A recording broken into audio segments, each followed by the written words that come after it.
It's time for Gino's Spot. That's right. Gino's Spot.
Never mind your liver, get to Gino's Spot. Gino's Spot. Get to Gino's Spot. Gino's Spot. Have a laugh, have a giggle, and exercise your middle. Have a Gino shot. Gino's Shot. Get to Gino's Spot. Gino's Spot. Get to Gino's Spot. Gino's Spot. Have a laugh, have a giggle, and exercise your middle. Get to Gino's Spot. Gino's Spot. All right, welcome, ladies and gentlemen. Thursday night. It's Thursday night, and welcome to Gino's Spot. We're doing the Thursday night live, and then, of course, we have a rebroadcast of this particular show on Saturday. So welcome to the Saturday people. We like it when you watch as well. And you can also comment in the comments too, and we will reply to you later, but not live, like that. Mike van Vieren saying, hello, boys. How's it, Mike? Nice to have you online again today. Of course, our guest from on Tuesday. We had an insane time, and we drank far too much of this Fitch and Leeds and a bit of punters, and he had a couple of beers. Yes, I had a good Joel. And of course, we can look at all our past episodes on YouTube /Gino Spot, and you can look up and make sure you subscribe to the YouTube channel as well, because YouTube is actually the best way to watch it, because you can check it on your TV. You can put it on your computer and then send it to your TV. It's very nice. All right, so I've got my pineapple jacket because we are heading into Salem today. Indeed, we've got Dave Gardner on, and we're going to be chatting to him about all sorts of what an interesting life he leads. Indeed, it's like the life of the stars of the past year, the Peter Stuyvesant man, All right, and Carol Jacobs, husband, and nice to see you online as well. And we welcome. Thank you to our sponsors. Of course, we've got Fitch and Leeds, our sponsor, Fitch and Leeds. Gary DeBrain and the guys, fantastic, always supporting us. And Spa have been absolutely phenomenal. We're in the shirt. I've got the race, which is going to be next year. Next year we're going to do the race again. This year. It's this year already. We're going to be doing the race again, but I don't think it's going to be so virtual. It's going to be sort of virtual, but more of a live race this year, we hope, because we are giving Omicron the boot. And of course, thank you again, of course, to Fat Cats as well, to Grace, who has, look at that lovely cuisine, creative outside catering indeed. She's fantastic. And she's bringing us a little bit of food every now and again, which is fantastic too. And Keith Clark also gives us the punters, as well as his new brandy, which I've been showing you. We've had a little bit of brandy in 1906. I don't know what, there's a story attached to that. And if you can go, we can go and check Keith Clark's interview as well. We had him on a little while ago. Fantastic Eastern Cape show. That's what this thing is all about. It's about the Eastern Cape. So if you're interested in the Eastern Cape, you're interested in the people of the Eastern Cape, this is the show to watch every Tuesday. And these days, it looks like Thursday evenings, and a rebroadcast on Saturday as well. So we do two a week for your viewing and listening pleasure. And we're soon to do a podcast as well from this exact show as well, which will be lovely, because then you can sort of listen to it at night while you're falling asleep, or even while you're driving your car. And so that you don't have to look at a phone while you're driving your car. You can just listen on your sound system. All right, so welcome to Gino's Spot, ladies and gentlemen. We're going to do a little bit of a song for you guys guys, I think we're going to do a little bit of a song introduction, I think. Let's have a go. Let's have a go. Welcome to Gino's Spot, and we hope that you're enjoying the show. A bit of Dave Gardner, that's right. We gaan ons met die Afrikaanse moves. Woo! All right, we'll sing your comments, so make sure you comment a little bit. Here we go. Iewers even aan my bokkie. My hart klop net soos 'n tok-tokkie. Marijn van Eden Mos is daar. Sy sê hallo Gino bokkie. Daar sê, soos 'n bicycle, sonder sy klokkie. Soos Kamille en 'n sonder sy rokkie. Die droom warm. Kersfees aan by Pizza Palace was definitely a haunt of mine. It was mine too. I think everybody in that time, they always went to Parliament Street for a joke.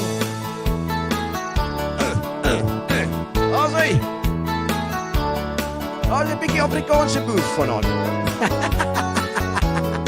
I know, I'll say Camilla, sy is 'n Ellis en sy like mos vertel is. Ek droom van 'n warm Kersfees aan met Ellen Carter's house it is sy. Bokkie met die blou kop so koppie. Die kokkie in my hart wil lokkie stoppie. Dan sing ek soos 'n bok wat bly, want die verlange, hy hart moet koppie. O, is dat dit sê? Philippa says, the ice is coming soon. It better hurry up, cause it's a very warm, windy swallow. Oh yeah, love the chicken, that's right. It's pineapples for you, a bowl of Bratsale, Bilbao, hi Gino, Happy New Year to you. Wendy Tompkins Thompson says good evening from the bay. Van sing ek soos 'n bok wat blaar, want die verlange, hy nooit oppie. Ja, daar sê. Welcome everybody, it's going to be a fantastic time tonight. We're going to be chatting to Dave Gardner, and of course we're talking about Gardmed, we're talking about Pizza Palace, we're talking about Blinking Owl, and oh, Lord knows what else, even Fat Cats. I think he started with Grace, isn't that wonderful? And it's always to do with a whole lot of entrepreneurial thinking. That's what we'll be talking about tonight. First of all, we have to do a little bit of an advert from our esteemed sponsor, Fitch and Leeds. Fitch and Leeds, you've got a mixer that'll fix you on the table. Fitch and Leeds, the bespoke mixer for the discerning individual. We are here. Dave is in the house. Welcome, Dave. Thank you. Yeah, no, I tell you, let's just get these microphones in close here. We've got to put these on as well, so we can get you nice and mic'd up. You know, for a change, you getting mic'd up instead of us. You know, because for all the clubs and the pubs, right. How many gigs we did at those places. Yeah.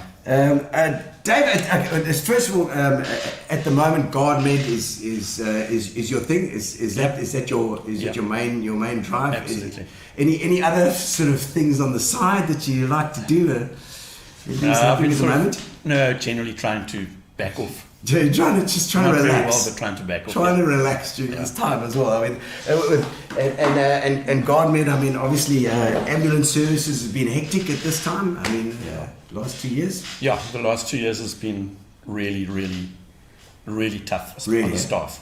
I mean, it's taken a pounding. Just from a physical sense. I mean, I presume it's not business-wise. It's probably been okay, but then also everybody's been getting sick and everybody's been off, and it's dangerous. Yeah, I think the first 8 to 10 months were really chaotic. I mean, people were desperately ill in those days. We didn't quite understand how to deal with it. Yeah. We were struggling. The hospitals were kind of all struggling to get to understand it and how best to deal with it. Yeah. And we've kind of improved as we've kind of gone along in how to deal with it. But as I said, the staff have taken a pounding. Yeah. You know, it was the unknown. It was really the unknown. Yeah. You know, every day you go to work and you don't know. Yeah. No, it's just not cool. No, it's just it was always that thing like, and how bad is this thing, and there's no cure for it, and there was no vaccine, and there was no, it's all that extra stress. Yeah, I mean, it's amazing how if I go back in the beginning when there was no vaccine, when we actually had no idea whether it was ever going to arrive. Yeah. And then sort of as it has progressed, obviously, and then you're dealing with, the anti-vaxxers and the vaxxers and all that stuff, and you have to just deal with reality that's in front of you. You don't really have time to start speaking about it. You see it every day, so you know what's happening. Yeah. But you've still got to deal with some strange ideas on it. Yeah. The politics, and it's all, and it's, like you said, in the practical sense, it's happening in front of you. So how do you deal with that, and then it freaks out your own mind, then because people aren't listening or people aren't taking it seriously, So a hectic time to be in that sort of business. And Gardmed itself, I just thought it was 25 years. Yeah. That has been going. That crazy day, 25 years ago. He was. I think we must probably just have a quick look at the Gardmed stuff as well, the history of the Gardmed stuff,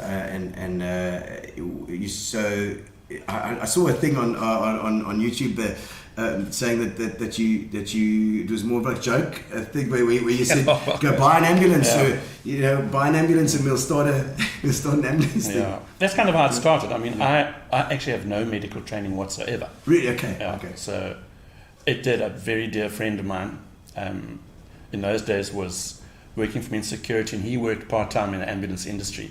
And he just never stopped moaning and bitching about it. And who was that? A guy called Dave Albertine. Okay. Yeah. Okay, yes. Known as Rambo to many from Pizza Palace days. He worked at the door. Yes. Rambo. I do Rambo. remember. Yeah, shame. And I just said to him, well, if you can find one, I'll buy it. Sort of in jest. Yes. And he came to me and said, well, I found one in Heidelberg. So I said, oh, well, if it'll drive to P, I'll pay for it. And blow me down, a week later there was like a siren in my yard, and that was You actually put on a siren. Yeah, that's exactly how it started. And he was the main driver, and sadly actually passed away in one of our ambulances, a heart attack in Port Alfred. Oh man. 15 odd years ago. Wow. Okay. It was really his vision and drive in the beginning. Yeah. And then so he was the driver. He was actually decided he wanted to drive. And he gave up. He was the ambulance guy. Oh my soul. Yeah, and then he got one or two people, and we worked out of my lounge in Walmer. Really? Yeah, I mean, much to my wife's horror, I honestly don't know how she ever put up with that, telling her that we're now in the ambulance industry. You're in the what industry? Yeah, and it's just amazing. It sort of morphed from that. Yeah. And then looking at the newspapers in those days and just seeing the complaints and stuff about lack of service. Yes. State lack of service and people struggling. Yeah. And I think people forget the interest rates, if I remember, in the 90s went 27%. 27, and it was in 8 months. They went from 12 to 27. Yeah. And I was in the restaurant trade, in a luxury thing, struggling to pay rent and stuff. And I made up my mind that I need to stick with this. It was a necessity. Yeah. And it's just grown and grown. And to be honest, it's simply grown on staff. I'm blessed with the most incredible staff. Yeah. And it's funny, something I've never ever forgotten. My grandfather said to me many years ago, whatever you do in life, my boy, surround yourself with competent people. Yeah. And it's always stuck with me through restaurants and ambulances and what have you. And I'm blessed with world-class stuff. Just touching on that now, it reminded me now, I've been doing a little recording with Anton Karlitz today, which I haven't played with for years, and it was just lovely to reconnect. But he said, Dave Gardner, he says great business mind and dealing with people. He said he wanted to find out about your management style and how you sort of if you had sort of a philosophy or a thing in dealing with your staff. Yeah, I think the philosophy. It's fun having a philosophy. It just was my style. I'm not a policeman. Yeah. It's just Is it participative? Is it like a thing? Yeah, and you just, I guess you want to empower people. Yeah. To a point, and it is. I mean, I've never ceased to be amazed at people that you do empower. Yeah. And where they can go to. Yes, you have people that let you down, but that's just, part of the industry. And I mean, it has changed. I mean, when I remember selling Barney's Lorraine, and I'll never forget, like a farewell party, and one of the staff said to me, explain to me why you're selling it. For 5 years you struggled and you're doing really well. Yeah. And I said, I'll ask you one question, and if you can answer it, I'll buy it back. Yeah. And I said, you third year law student, Yeah. why do I have to teach you every Friday how to cash up? It was like in the beginning, 20% was staff, 80 customers, and 15 years later it kind of turned around. We So, got some ice. We got some ice. And Keith Clark, good timing, Keith Clark. We've got some ice finally. And he's given us our punters here. And us. Good evening, David, my old snoozle pal. He says Cheers, guys. I'm wasting ice here as well as we go. You want to chuck some in there? Wait.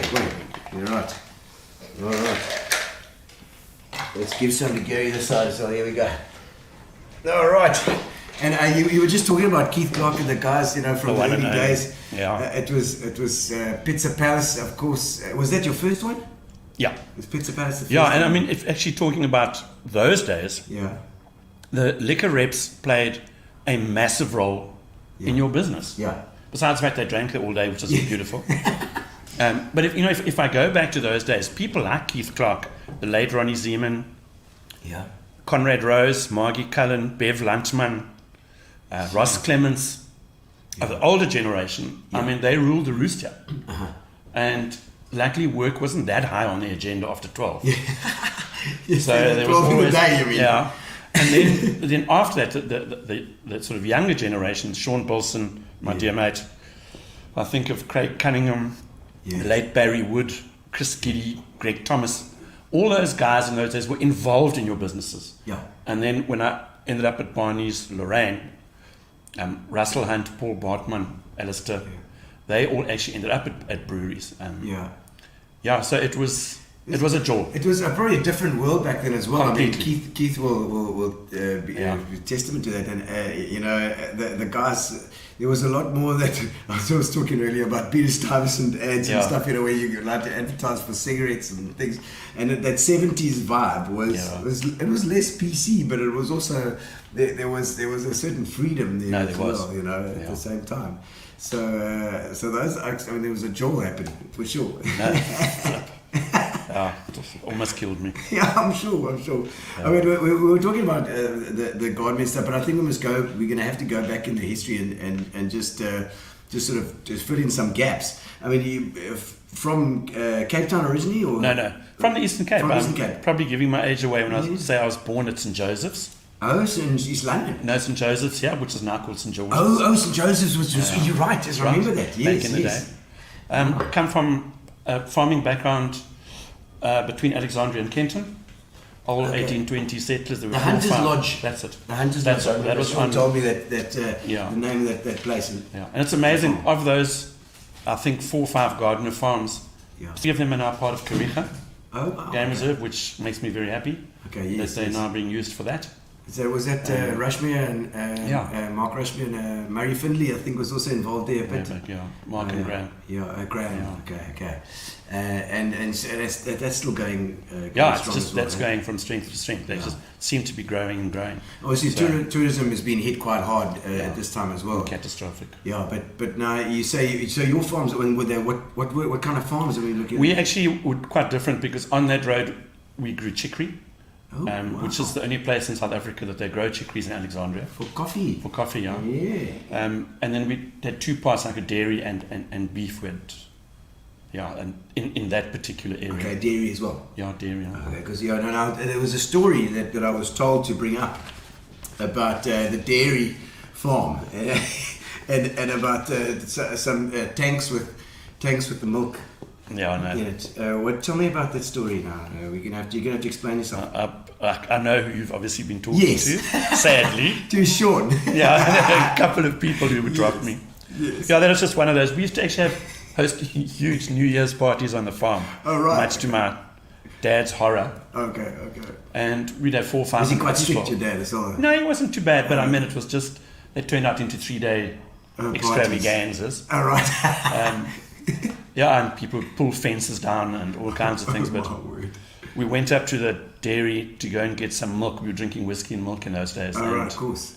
a couple of them took it upon themselves to plonk me into the milk tank, Oh, into nice. the bulk tank. Anyway, Did you go into the tank? right into one of those things. Oh, right, okay. Proper milk bar. So that couldn't be used then after that, I said. Yeah, No, I'm sure. that you In those days, people were tough. They just drank. My word. I mean, and so you brought up on the farm. Do you speak Xhosa then as well? I do. Yeah, because Yeah, I was actually really grateful that I do, because I mean, in those days, you stayed on the farm. It wasn't you couldn't just bugger off to town or do anything like that. Yeah. And I went to school at Kenton Primary School, Right. where the garage is now. And it's amazing. I still remember it. It's clear as daylight. Yeah. Remember all the teachers catching the school bus on the gravel roads every day Yes. to go to school. On Yeah. the Salem Road. We'd go up, from Kenton Yeah, up from to Kenton, Salem. yeah. Then at the Gaia, you'd turn left, go through over the Bushman's River and come out. The Bushman's, But yeah, and it wasn't tarred. Kenton Yeah. to Alex was gravel in those days. The gravel road. Kenton to Alex was gravel. Yeah. That's like that. And the bridge, Yeah. I mean, what was that? Yeah, that was that was built a long time before. But they only tarred that piece of road. Yeah. And then the last piece, you're talking about Salem. Yeah. I think Salem to Grahamstown must have taken 7 years. Because when it rained in those days, Yeah. they'd build like 5Ks, it would rain, they'd lose 3 and start again, run out of money by June. So nothing's really changed from that side. Yeah. But it took forever to build that road. I was just looking at it, and we had Athol Trollope on here who said, "I'm a proud settler." I was brought here in 1820 when the family was brought out in 1820, and it's part of our heritage here. As you say, like the Gardners.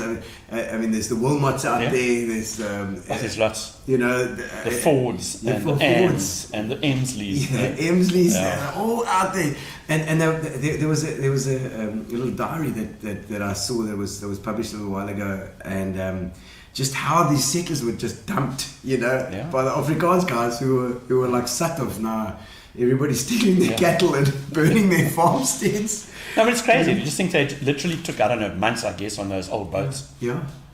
So I don't know how many died. I know Yeah. people were born on it, and Yeah. and they arrived, boy, and then off they went. Off they went. Ja, dankie ouens. Okay, hier's ons plek. Yeah. Okay, this farmhouse is it's a little bit burnt, as you can see, but you can make it fixed. Okay, so lekker ouens, lekker bly. And then it's like, okay, now we're here. What are we going to do? Yeah, it is amazing. Isn't it Yeah, crazy? so for me, it's born and bred in the Eastern Cape. Yeah, that's it. I love it. I mean, this show's all about the Eastern Cape as well, so I love that. Yeah. And so lots of friends around that time as in that area too. Yeah, still, I mean, and really good friends. Yeah. I always say, people say you count your good friends on one hand. I think in the Eastern Cape you need quite a few. Yes, few hands. And it's amazing how many people have come back. Yeah. To this area. Yeah. But yeah, it was fun. It was a completely different upbringing. Yeah, I mean, Kenton Primary School must have been quite a thing. It was hectic, and I was packaged off to school in Cape Town, Okay. which was like culture shock. Bishops. Like culture shock. Yeah. You can imagine. My saving grace, I think I've only grown about 3 inches since then. So I think my claim to fame at Bishops, I think I was the only guy to ever get sent off in under 11. Oh, really? Because I just didn't know the rules, and you didn't let the ball go. You just smacked someone like we used to play on the farm until they let it go. I couldn't understand. I was told to go and stand behind the poles and wait again. Just very embarrassing. No. It's like on the farm, because the farmer they fix everything. They do. I stayed out there with Rob Southey in Middleburg way, and their dogs had a fight, and he just picked up the dog, just ripped to pieces. He picked it up, put it on the kitchen table, put it in the needle, sewed up his dog, put it in the corner, some food, bit of water. It'll be right in the morning. There we go. I mean, it's like a surgeon. It's like that's what farmers do. Yeah. You're just talking about the seagull race that we had there. Just, I'm really sorry you missed it. That was a very, very special day. A couple of us have got some property there. Yeah. And Dale Cunningham and his son Mark put together the seagull regatta to try and sort of beat Guinness Book of Records. Yes. And to see 56 or 62 little seagulls. Seagull motors. It's Seagull old motors motors. that spins around on the top. 3.5 horsepower. If you remember a seagull motor, please put it in the comments, because I don't know how many people know these things. But 3.5 horsepower is max. that's the maximum. And it's got an oil mix of 10 to 1, so there's just like blue smoke yes, smoke everywhere. And they are extremely temperamental. Yeah, it doesn't go on. It goes, It actually sounded like a lawnmower fest when they all took off at the start of this race. It was sure. It sounds like your lawn mowing service. Yeah, it's crazy. How many vehicles do you have, Dave? Philippa wants to know. She says there. Oh, I've got about 30 vehicles. We're sort of based around the Eastern Cape. Obviously, PE is my head office. We've got branches in Port Alfred, Mthatha, Grahamstown, Aliwal North, J Bay, and Uitenhage. So it's gone. That's how it spreads. Yeah. It's Eastern Cape. Eastern Cape based. Are you looking at expanding more? No, I don't think so. We have staffing has become a real problem with the qualifications and things now. Okay. I'm happy. Keep it small. Wendy Swanell saying there that it's Gardmed is the best. Yeah. There we go. Megan Vass saying, how's it there? It's Graham and Megan. I think the last time I saw her was in the Kalahari Camp Sport Park at 42 degrees sitting in the pool. Oh, in the pool? If I'm not mistaken, at Mata. Oh, wow. Yeah. Well, you'll have to remind him, Megan. Yeah. But, of course, Graham, he's had a near-death experience. He nearly had a heart attack story going on. But he's made it through. Yeah. I see LaRue Bessinger saying, "How do greetings?" Yeah, but yes, long last cousin. Where's the from Alexandria? Back in the day. There we go. Seagull Motors, Alan Stratton. There we go. Alan's he's been a Commodore there at the ABYC. That's Seagull Motors 4 in a dinghy against 25 knot wind. Probably still on the river. He's not mistaken. You were right there about the Marla, eh? Yeah. Excellent.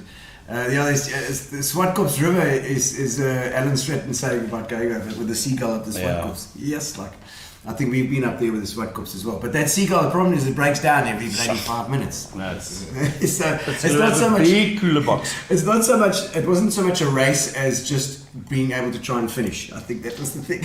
Absolutely. Absolutely. Okay, so I mean, school then Bishops, and then was it St Andrews here? Did you come back again from Cape Town to St Andrews to finish off?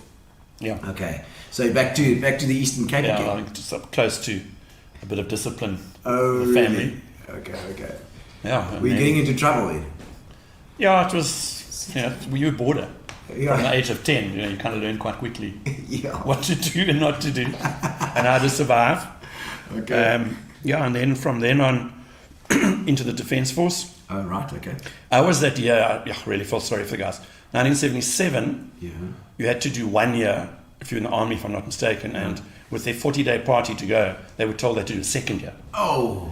And I was lucky because I joined Permanent Force Navy, so I had to do 2 years anyway. Okay. But they were only earning 37 Rand a month, and I was like, gee whiz. rich, earning 198. Oh, wow. Okay. And in those days, we lived on 198 and ran your car. And so you were in Simonstown? I was all over. I was in Simonstown to start, in Saldanha, then I ended up in Durban doing radar for 6 months, and then came back to a place called Silvermine, and I was on the Pretorius, which was one of the frigates. Oh, wow. Okay. So I was lucky. Yeah. Compared to what some guys went through. Yeah. Seriously, in those days. And I mean, why Navy? You're farm boy. I think it was actually through my dad knew someone. Oh, okay. Who really helped us. And then they said, well, if you want to go to Navy, you've got to do 2 years. And I didn't really know what I wanted to do. Okay. So just like 2 years is okay. Yeah, 2 years in the Navy sounded like a little bit in 1 year in the Army. Yeah, it does. Little did I know that they all did 2 years anyway. Okay. Yeah, well, they wouldn't do it anyway. So you would have ended up doing 2 years in any case. Yeah. 77, that must have been a bloody terrible year.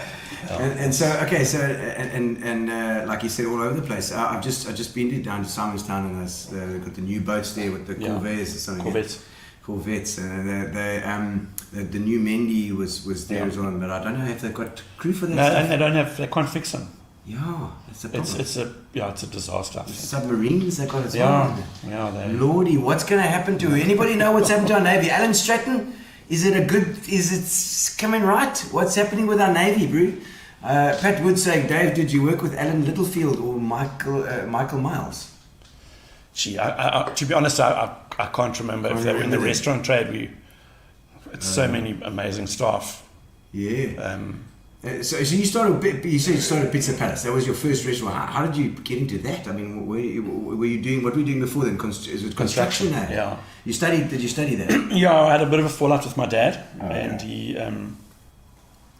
asked me if I wanted to work or play. So that was the end of the sort of farming kind of career. Ended up in PE. Was that when you were in the milk? Sort of that era. But tell me about the whiskey and the milk story. What was that story? Was that the same one? No, it's the same story. One. Yeah, we were. So you actually ended up yourself. You ended up in the tank. Yeah, sadly. Nice, Dave. Nice. Yeah. Okay, so that was the end of that. It was like, do you want to play now, or do you want to work, or are you going to bugger me around?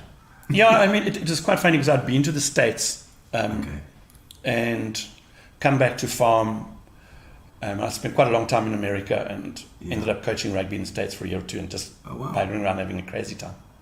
Okay. And anyway, then came back and went to Sadara, which is an agricultural college for 2 years. Yeah, okay. Sadara. It was like a Pizza Palace on steroids. I heard about the Sadara. In fact, there's a couple of notes here about Sadara. Yeah, no, let's not go there. It says a diving competition and with a helmet on or something. Yeah, no, it was. What was that stuff? Yeah, it was just one of the galas that. The galas. The galas between the colleges in Durban that got a bit out of hand. Like really out of hand. Yeah, all right. Because apparently they had a race and then the oak ran about 25 meters and then he only jumped in the pool. But only after he'd finished his smoke. Really? Did you have a smoke first? No shame. But that particular guy in the diving board was very funny. He was a scrawl little oak. I don't think Craig weighed 50 kilos. And you have to go and choose your dive and they give you a degree of difficulty. All right. And he chose this incredibly difficult dive, which was like 3.2. And we were all like waiting with bated breath. Yes. And he climbed up, he had his haversack backpack with him and got to the top of this 3-meter board and proceeded to take out his full face helmet from his back, put it on, and I mean ran and with his weight bounced, barely moved, with like a crash. I mean, it was like a shocker. And the scores come up. It was like 0, 0, 0. And one person gave him a 10. Never forget. Oh, lovely. Yeah. Oh, that's classic. Probably a student does. Was that student does? Yeah, so it was. And the one nice thing about Sadara is that everyone had to have been to the army. Okay. So you had 100 delinquents who were really on a mission. Yeah. It was quite. Bossies. Yeah, it was actually wild. It really was. Really. Wild. I mean, I think we started with 102, and by the first year they'd already kicked out 40 or 50. It was called winter culling, and then it was just like. There's some more stories here. Something about streaking through the drummies. Yeah, that wasn't me. I won't say that's. I'm sure my friend Frank Ferreira and Alex definitely had something to do with that. And what have you. It was at the Royal Show, I think, in Pietermaritzburg. Okay. I think it was St. Dominic's drum poppies were like the world champions. Oh, really? Yeah. Okay. And they brought them to the Royal Show. And there they were marching across the thing, and out the blue came these two guys from Sadara with no kit on. And ran and started marching in between them. It was a complete cluster. You can imagine with these huge big hats on and things going all over the place and the police trying to catch them. Yeah, it was just good chaos. Yeah, good. No, yeah, that's good. It's good. It's all right. It's clean fun. It's all right. No, it was.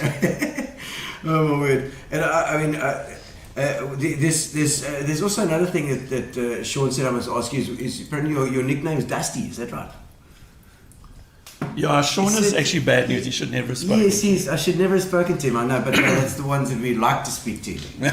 So he said you must explain why your name is Dusty. Sean, you owe me big. No, it's just from a rugby issue. Oh yeah.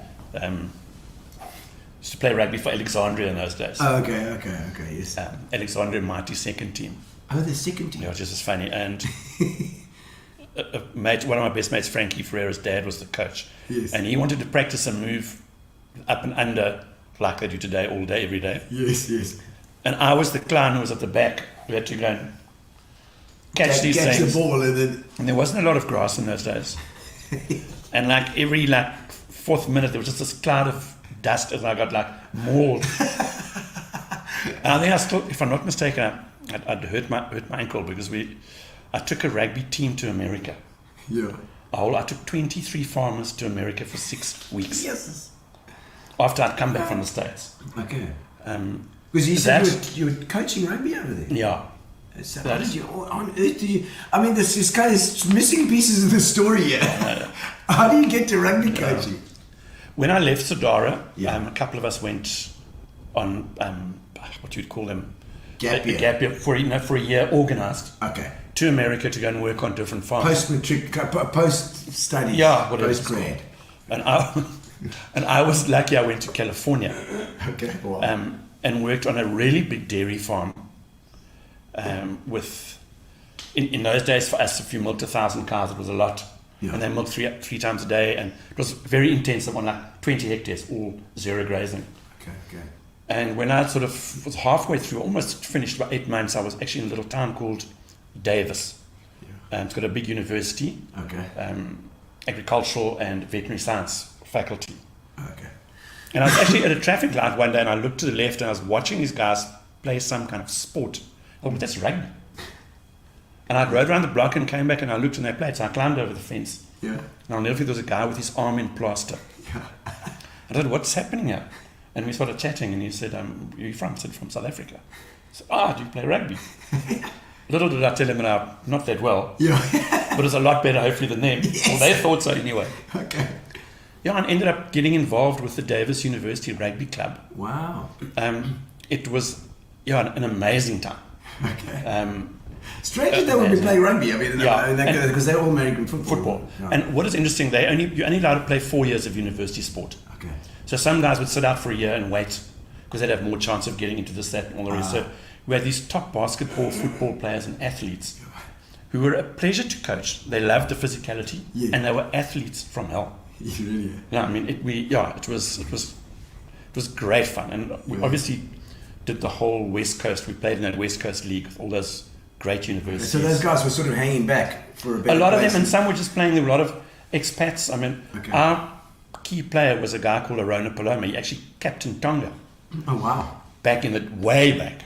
I mean, he was like in a league of his own. In those days. Yeah. Yeah, and we had an amazing time. Okay. An absolutely amazing time. What a fluke as well. And I'll tell you what, one of the biggest flukes of all is I think we were playing against Davis City. Yeah. The town team, and we were the university side. Yeah. And it was a particularly bad-tempered game. Because there where you said to someone, if he does this, hit him. That's what they did. Oh, right. So someone grabs you in the line out, like, just... Mood him. And this guy was complaining. I said, well, just give him a smack. And they did. They literally would just like knock them out unconscious because you told them to. And at the end of the game, some guy came over and said to some guy here who's like moaning this, that, and blah, blah, blah. And it's my dear late friend, Terry Price. The late Terry Price. Terry, is a very, very dear friend. Okay. Terry was coaching them, and we were at school together. And we ended up in this little town in America. Playing against each other. Coaching against each other. Terry Price. No, Terry, I mean, the one and only. That is so classic. Yeah. Two South Africans. So I suppose it's wherever you go in the world, I think South Africa is also tied into rugby, I suppose, so the Oaks know.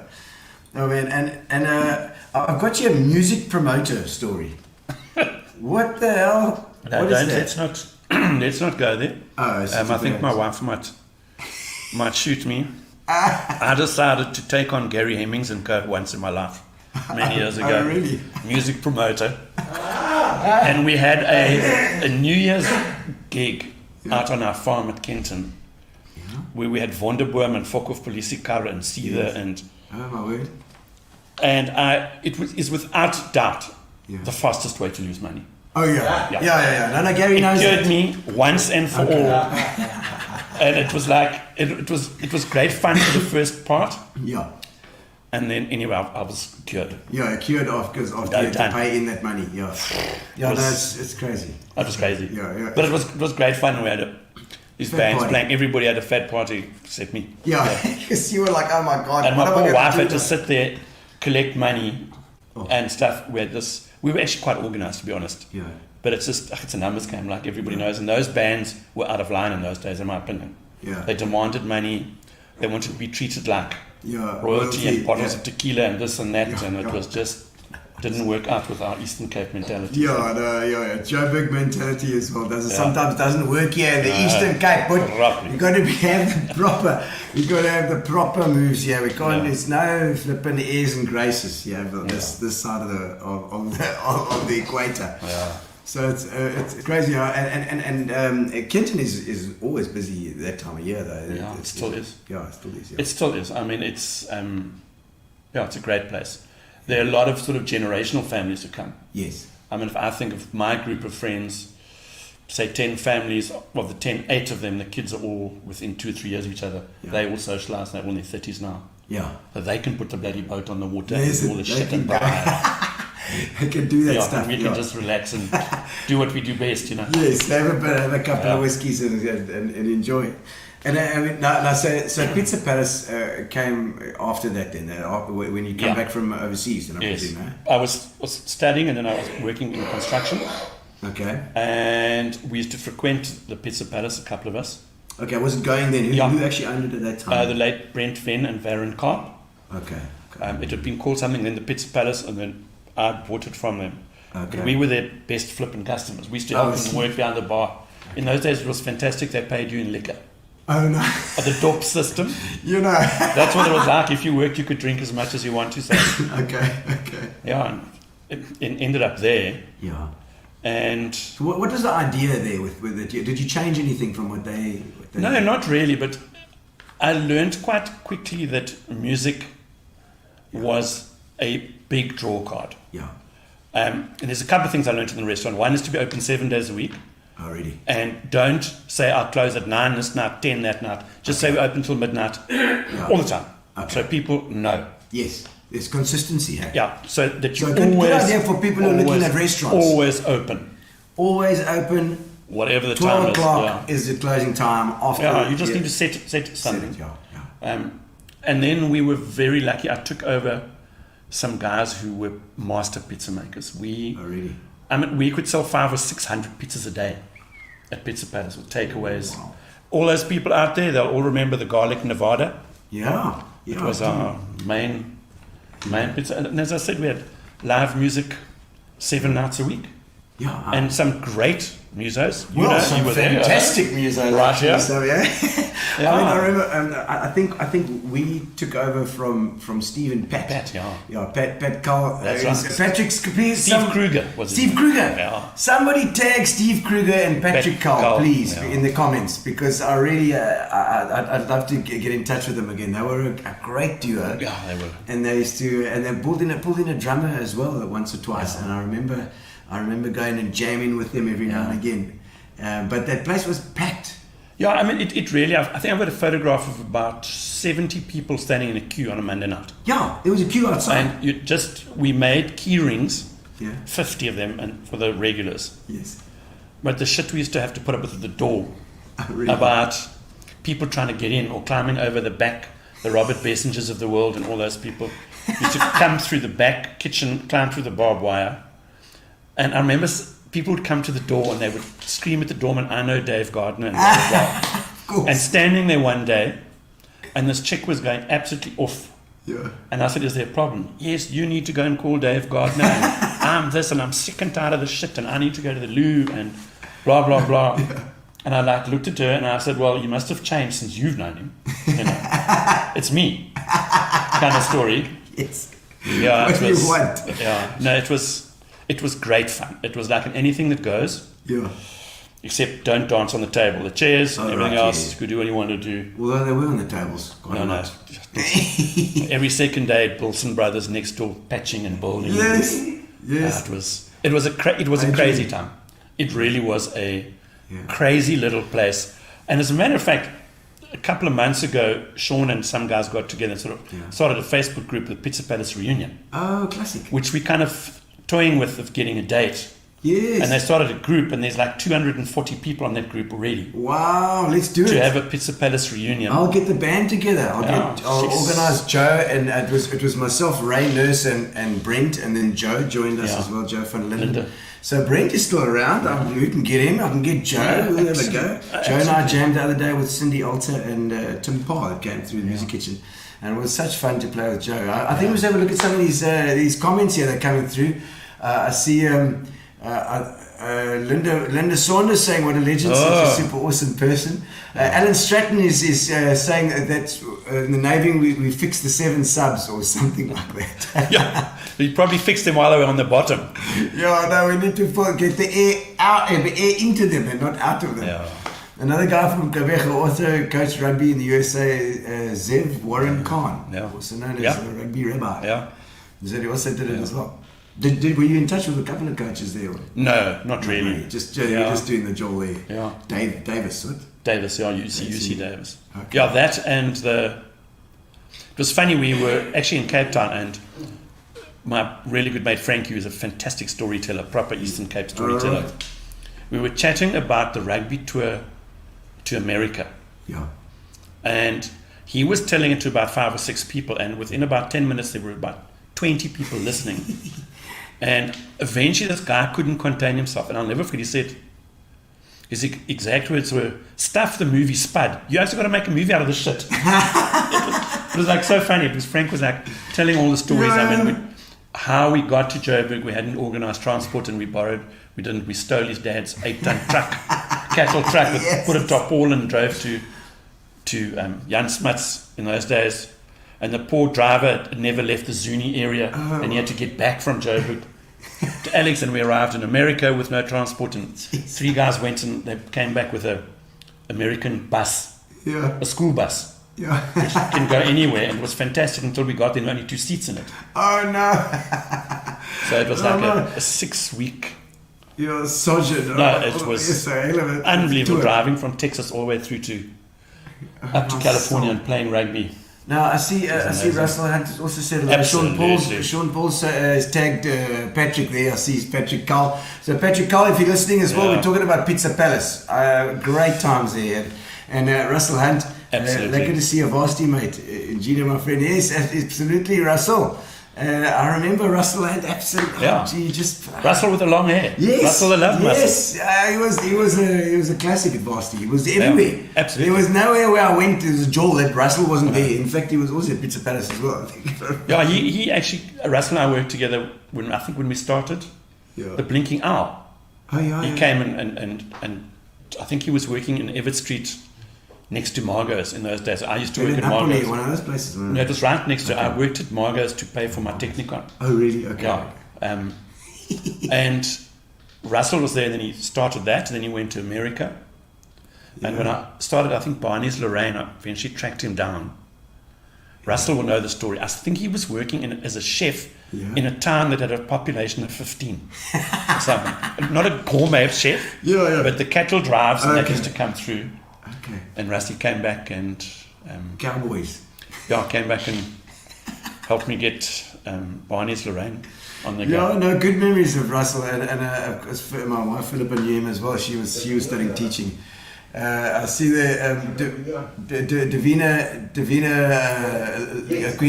Coombs is there as well, saying how's it, love Pizza Palace. Absolutely. And Sam Fenter saying how's it there to Patrick, saying you're being talked about there. And I see and I see Camilla Ellis talking about Richard G. Cox, and I would arrive at Pizza Palace with his Renault 5 that was never locked because under his RV coat in the back to slip his pitbull butch. Leave his pitbull in the car. That sounds like him. That's just I sure. remember. Roger was a legend at Pizza Palace. Actually, I remember that well. Yeah. Wyoming, is that where you were? Jeez. There we go. Oh my God. Garth Webster saying, nice chat. Thanks, Garth. It's been very lekker. All right, so we've got a little surprise friend for you. If you can stick your headphones on here, Dave. Yeah. We've got a little surprise for you coming on.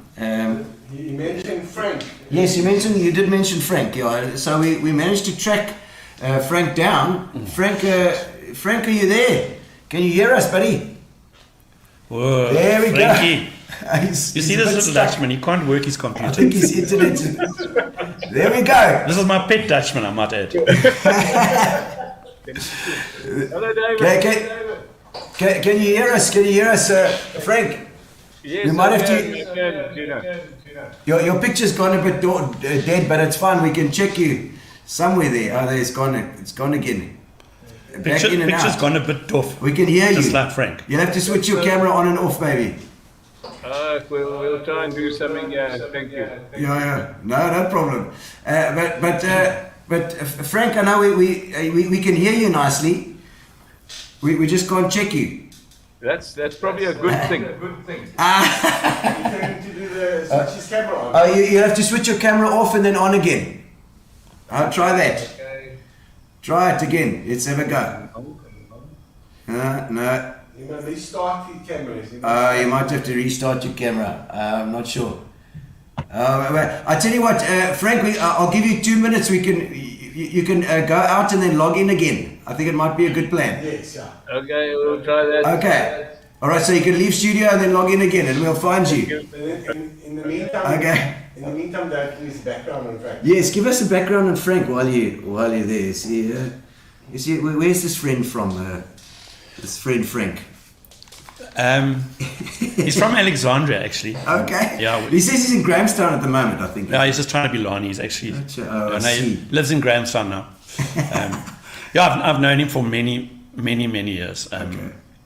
As I said, a storyteller of note, shit stirrer of note.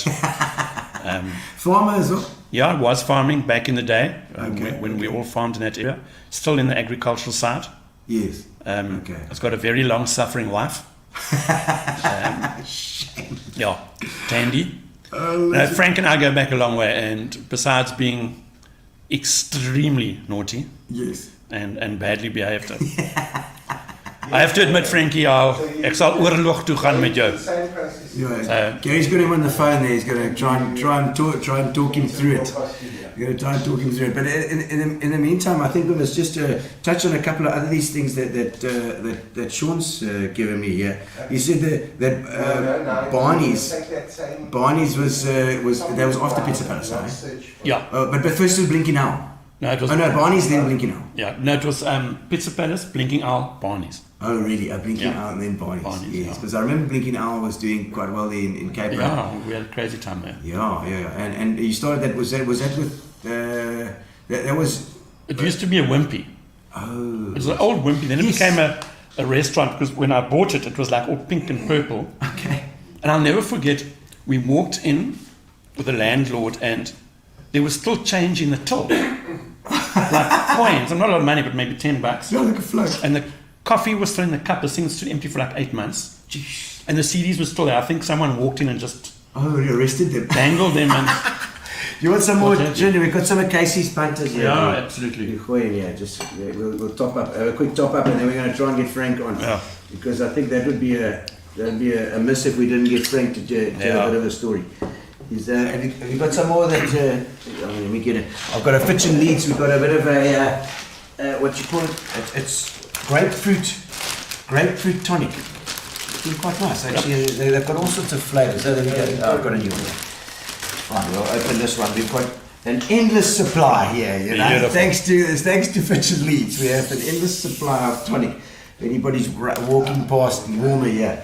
Did you grow up in Warmer as well? Me? Yeah, you said you No, I were came to to. Yeah. Are you're there. So we got him out.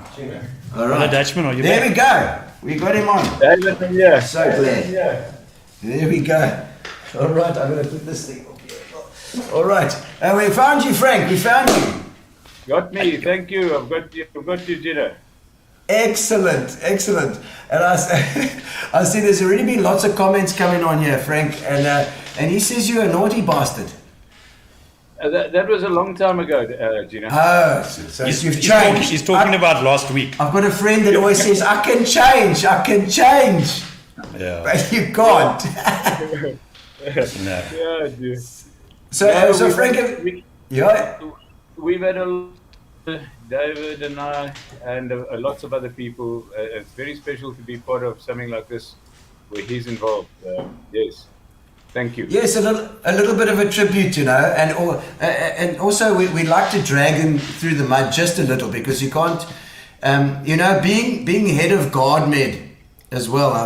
We were talking to today as well with Anton. I was saying, being the boss, everybody wants to lick your ass all the time. Sometimes you need friends like Frank just to come in and bring you down to earth again. Frank knows that when he starts telling stories. Okay, has he gone missing? Yeah, no, it's fine. Okay. Just carry. Frank knows that when I lift my finger like this and I say the drink's on me, you'll keep quiet. I've got lots of ammo. Okay, so be nice to me, Frank. Be nice to I'll me. be very nice. I'll be very nice to you, David. I promise. Have you got any stories, Frank? Have you got any stories about David?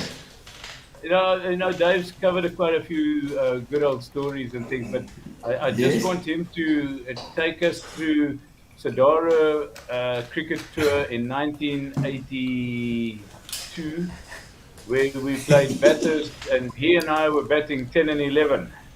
Oh my word! Yeah, those are Now you can tell the story. You were the I reason. think, Frank, you can you tell expand us on properly. this. We were batting 10 and 11, and we were probably the top batsmen in the side. But I don't know why they put us there. It's one of those things that happened. But That sounds like your opinion, there. It's not often I agree with him.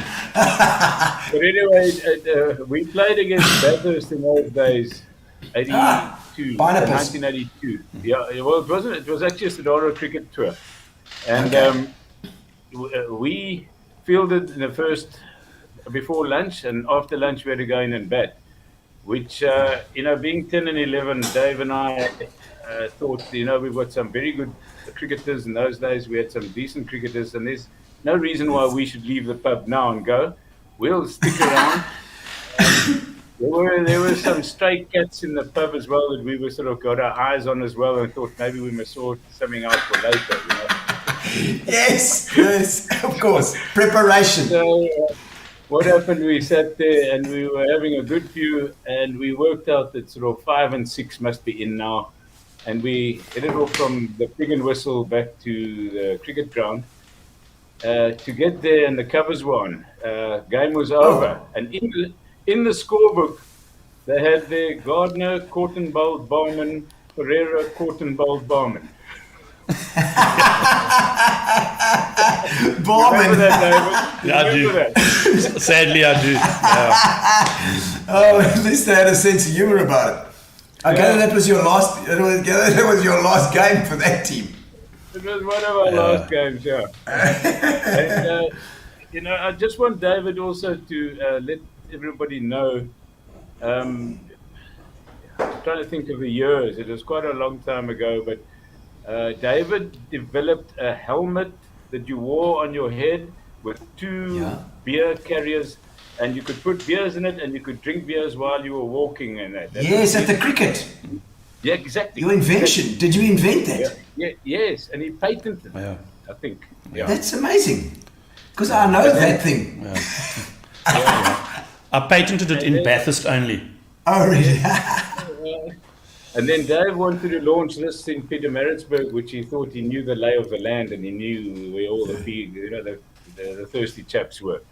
Yes. So he set off, and he told his dad that he's going to be away for the long weekend. He's going to launch this new product. So, and he actually took Rodney weeks for the beginning of the term. He took Rodney. He gave Rodney a lift while he launched this thing for a weekend. But during this launch, I don't know what he launched, but he met a chick there. And he actually stayed there for 3 months. He brought Rodney back after the term closed. I think that was when his dad told him to get off the farm. All right, that was it. And Frank bust me. Oh no! My dad asked him where the hell do you know where I am, and he flippin' bust me. Who needs enemies when you got friends like that? Oh, it's terrible. Yeah. It's terrible, Frank. No, Gino had lots of stories. Yeah. But, I don't know. You can if you got another nice juicy one, we'll take it. We'll take it, Frank. Yeah. There's lots of stuff. Now, if you got any nice other juicy stories, we'll take it. Yeah, I'm not going to do that right now, man. The man's still married, man. All right, because I see Darian Keaton is on here as well. He's saying how's it, and I think he's probably one of your chabas that two up from that as well. Here we go. Says you must try and get hold of the clever Ferreiras. Jeez. The clever Ferreiras come after Frank's generation. Oh really? Okay. Is that another story? Yeah. Okay. No, And, that's about all. Yeah, Yes. we've had a lot of good time, and thank you, David, for your friendship. And I mean, It's been fun. just years and years of fun. It has been. Thank you, Frank, man. You're an absolute legend for coming on. Thank you for your time as well, man. And you can either watch from backstage or you can come on again later. If you can phone Gary if you think of another story, no problem. Don't think of anything, you can pop in anytime. Oh, you Cheers, can pop Frankie. in anytime if you need anything. You just give us a message and we'll bring you in. Okay. You can pop into the show now if you want. Yes. Into the. Yeah, you You should can do pop that. back on if you... Oh yes, no, in the show. Yeah, so because you can watch from backstage. So if there's anything that you feel you need to comment on, please Yeah, don't I'll feel. bring you back on again. Yeah, we'll pop you back on again. So don't worry. That's enough of you, Frank. Goodbye. Ciao, Frank. Oh, myself. So no, it's good to have friends like that, you know. No, legend. He really is. And when I say, there are not many people who can tell stories Yeah. properly in the Eastern Cape, and you've got the Boeton Suarez of the world, Yes, and they can that's do that where, stuff. That is where Frank is. Leaning on that fence. If I have, we've had more fun. We've done a lot of touring rugby once, a lot. I think I've watched close to 90 Springbok tests live around the world, and we've driven a lot in South Africa, and a lot of it has been with Frank. Okay. And it's been far more fun, the driving, than the rugby. And it gets so bad that I could barely drive. You can't believe that one person can speak so much shit for so long. from PE to Cape I've Town. had it said about me as well. I've got to Jeez. say, Dave. It really comes quite naturally to me, I must admit. It's a proper Lutebeck. Oh, classic. Moraine Moss saying, Dave Gardner, what a legend. So much Ah, respect. lekker Moran. And Yeah. Lex Devlin was saying there as well, Davina Renaud Coombs, she's tagging people there. Geraldine Tate and I danced on the table back at the Blinking Hour. Oh, Lex. Tell me about this. Ask Dave about the duck we stole during the 95 World Cup. Great trip. What duck is that? Shit, I'd forgotten about that. Lex, you're really dropping us here. Actually, in 95 World Cup, I was really privileged. I think I drove 11,000 kilometers and watched 13 games. Wow. So because you're quite a rugby fan. So, I mean, yeah, this is like I've done that thing. proper. And one of the trips we were going to Joburg, and we stopped in Bloem, I think. Yes. And we got there quite late at night, probably 2 a.m, after everyone finished work. Yeah. Set sail, and it was like party time. Arrived at this garage and where we were meant to stay, and like the garage looked like it was closed, but as we drove in, these two ducks started making a racket, and the petrol attendants used them to wake them up. Oh, I see. And anyway, they came out and we said, we've come to stay. Proper And- ducks. Yeah, Proper- Muscovy, okay, like proper okay. ducks. And you guys are farmers. Yeah. So they were making a God Almighty racket, and we kind of worked out where we needed to stay, and we got keys, and we had this big 6-berth flippin' cabin or whatever. Okay, yes. And as they would, I don't know what happened, but they drove off and left. I think it was a guy called Craig Wright and myself behind, and they just drove to the chalet. Yeah. And we decided, well, the ducks must come with us. So we scooped them. As you do. Yeah, scooped them up on our way. And the next thing, people will know that as the shot goes across your head, the bullet whistles over your head.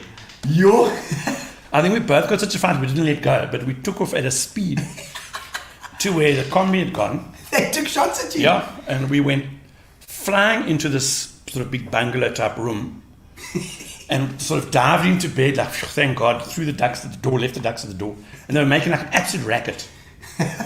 And we kind of realized this shit coming and hopped into bed. I can't remember if it was Philip Delport or Leon Vandenberg, but it was like sort of standing there with not a lot of kit on, and the next thing, conk, conk, conk on the door. And this guy's like, you've stolen my ducks. And Leon was like, Philip, very indignant, and said, you've got the most aggressive ducks I've ever come across. They attacked us and they chased us right to our All room. the way. To the room. So he looks in and we all lying still in fully dressed. Yeah. Except for Leon's got nothing on. And everyone's out trying to keep a straight face. And I remember he was a Belgian guy and he was like seriously pissed off. Okay. And his ducks were making like a racket. And eventually he got told, listen, best you move along. Yeah, take it Because the back. next thing is chow these things. It's like just Yeah, go. yeah. You know, the next morning we had to go and like, Say oh, sorry. Lisa. No, sorry. Yeah. You know, say sorry about the ducks. And Yeah. then no ducks were harmed in this Yeah. in this thing. Oh, my soul! So he actually took pot shots at you. That's a hell of a thing. And while we're talking about people shooting at you, have you ever been to jail?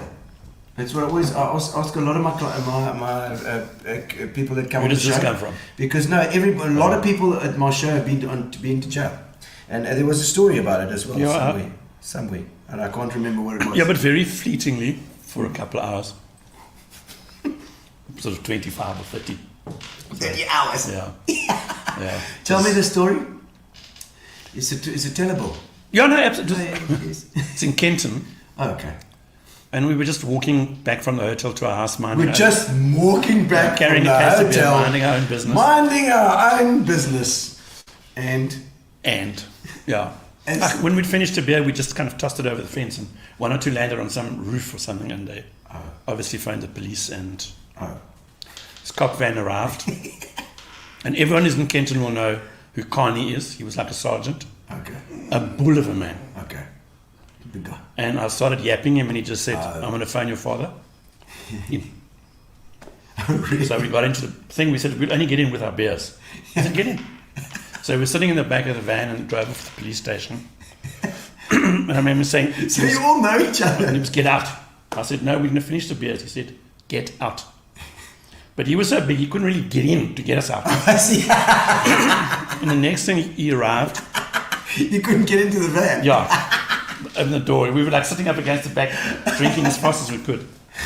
And he said, we'll just wait. And the next thing he came back, and he had a gaff, fishing gaff. And he just gaffed me, like right into my stomach, and just pulled me out the flipping police van. And he said, into that cell. Yeah. I was like terrified he was going to tell my dad. And those days, the, Okay. cell, Yeah, this is not terrifying enough. You were more Yeah. terrified of your dad. the cells were made of, they were tin, like tin shanties. All right. And he set us up because the sun came up at like 6. Bad. And you're in this thing and you're hungover and you're thirsty. Oof. And you just want something to drink. Yeah.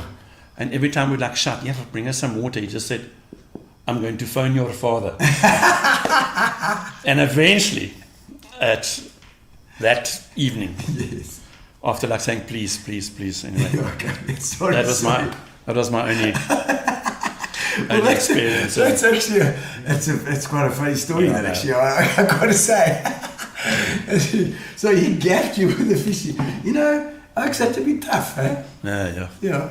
No, that's pretty tough. I mean, I know, and I always thought it was going to be something to do with alcohol because, it's always a case that as soon as there's alcohol sales involved, Yeah. one, the profits go up, and two, the danger of going to jail goes up as well. I will tell you a funny story about the police. Yeah. And it's also close. When we went to Pizza Palace, the police were really good to us and they looked after us and what have you. But one day we had an egg throwing competition Oh shit. down Parliament Street. And to throw an egg's an art without it breaking Okay. in your hand. All right. Okay. To hold it a special way, well, so they tell me, Yes. and throw it. Okay. And we were doing this at about 2 a.m, and this police van came up and they had those like mesh shields across their windows and stuff. Yeah. And I don't know what the hell possessed me. Yeah. As it came past, I threw it, and it hit that mesh and exploded into the policeman inside. Oh, You know when you like want to suck something back? Yeah. It's like, and it's too late. And it was like, what have you done? And the police van stopped, and we scattered. Yeah. And our constable Abel just came in, and it's like, I know who you are. I know who you are. I think it probably cost me about 3 months worth of free pizzas. Oh my word! I'm sure. That is so epic. Yeah. There are some things that you do that you think, no, you just take it back. Yeah, and it's always too late. It's always. It is. Yeah. I see. I mean, your construction thing as well. There's some more ice. Here we go. That's what we need. Some more ice here. Bring it. We've got Philip is bringing in the ice. Beautiful. There we go. And Blinking Owl was apparently your wife said no, this is the last one. Was that Barney's? Because the trust's name had something to do with it. Yeah. What is it called? The Third and final pub trust. Third and final pub trust. That was And I've the still name got of the business. checkbook today. The third and final pub trust. And Blinking Owl's still going? Yeah. It's been an amazing little place. It's changed hands. The current guys have had it for many years. Okay. It's funny when we started there. Yeah. I've actually still got the notes of why I thought. And I mean, you didn't really know in those days because there weren't a lot of pubs around. I mean, what is the thought process before you start a restaurant or a pub? Yeah, I think, I don't know, I'm just kind of whatever. Yeah. But the one thing I did realize when I looked at, you've got to be on the right-hand side of the road going home. Uh-huh. You've got to have parking. Okay. And nothing has changed there, in my opinion, about that. Yeah. And I was very lucky because where the Blinking Owl is, we just knocked a hole in the back. Uh-huh. And that street, Yes, it's very. it was very ours. empty. Yeah. And we very could empty. park 70 cars. And the Wow. guys would come in, West Street, I think, Yeah, West Street. Yeah. and pull in, have a few drops, get in, and back into Cape Road. Yeah, and it just feeds into Cape Yeah. Road. Hey. Yeah, and I mean, and honestly, in those days, the Blinking Owl, its success was we're probably the best waitresses I've ever seen in PE. Okay. There were 6 or 7 legendary waitresses Yeah. who worked there, who understood it. They were a bit older, Okay. and I mean, in those days, to make $500 and $600 a night, Yeah. you were like doing really well. Yeah. And I mean, Must I be good. think. I mean, no one will ever beat Barney's. I mean, Barney's is an That was with institution. Gus, Gus Yes. Ferguson. But that's when- We've that's also another had him on the part. show at some time. Somebody Yeah. tag Gus, please. I want to get Gus Yeah. on the show as well sometime. But Barney's Beachfront, I mean, has been the biggest beer seller in South Africa for, I think it's in key for, no one's come close. Gee, this one. But that little restaurant, the Blinking Owl, Yeah. sold between 800 and 1,000 cases of beer. And if you work it out, it's like 24,000, so it's like 800 beers a night. Yo. And when I looked at that time, but I mean, it was packed Yeah. every Every night. night. We ran a queue. Yes. We've had some ex pulling of shots in there and screaming and shouting and all that I still nonsense. got a that went photo on. of myself on my bachelor's party, 1994, was it? Yeah. 94, John Keating was playing. Yeah, Remember John? I do. And I came in there and I was still compos mentis then. And I had a little jam with John. I've got a photo of me jamming with John. It was great. We did Roadhouse Blues, I think. And it was such fun. And then I went across to Casbar, I think it was. Casper, yeah. Casbar. And then that was the end for me. I think that with Fred Hayward and those guys were playing. We honestly had some amazing times. Amazing times. And I'll tell you, people say stupid things. Yeah. One of the most stupid things I didn't do it, but I was, thank goodness, next in the queue. Yes. We decided one morning, after we'd been there for quite a long time, to play chicken. Yeah. And when a car came past up West Street, you'd tackle it with a helmet on. What? And this car came past, and my dear friend Joseph Barker decided, and he shot out that door, but he hit that car on the side, but head on. When I was like unconscious, like out, like a light. Yes. And that was It like such a good idea. beautiful. And it didn't stop there. They decided, can we do anything more stupid? Okay. They said, yes, they're going to climb from one car to another in Cape Road. So they were driving on Cape Road going to the beachfront, 2 a.m, and at the combi, he fell. The car that was climbing to rode over his head. So he had to explain to his bosses, he had a head like a balloon. No. He had a head like a balloon. It rode right over his head. I mean, he's actually lucky to kind of be there. But Of course. I promise you, when he came to work, he looked like he had a helmet on. Yeah. His whole face was like a balloon. Listen, Frank's got another story. Whoa, Yeah, he's going. He's tuned us here. Frank, Frankie. let Dave put on his headphones here so he can hear you. What's going? Have you thought of something yet? When you were talking about Carney and the police station when you were locked up, Yes. repeat another story.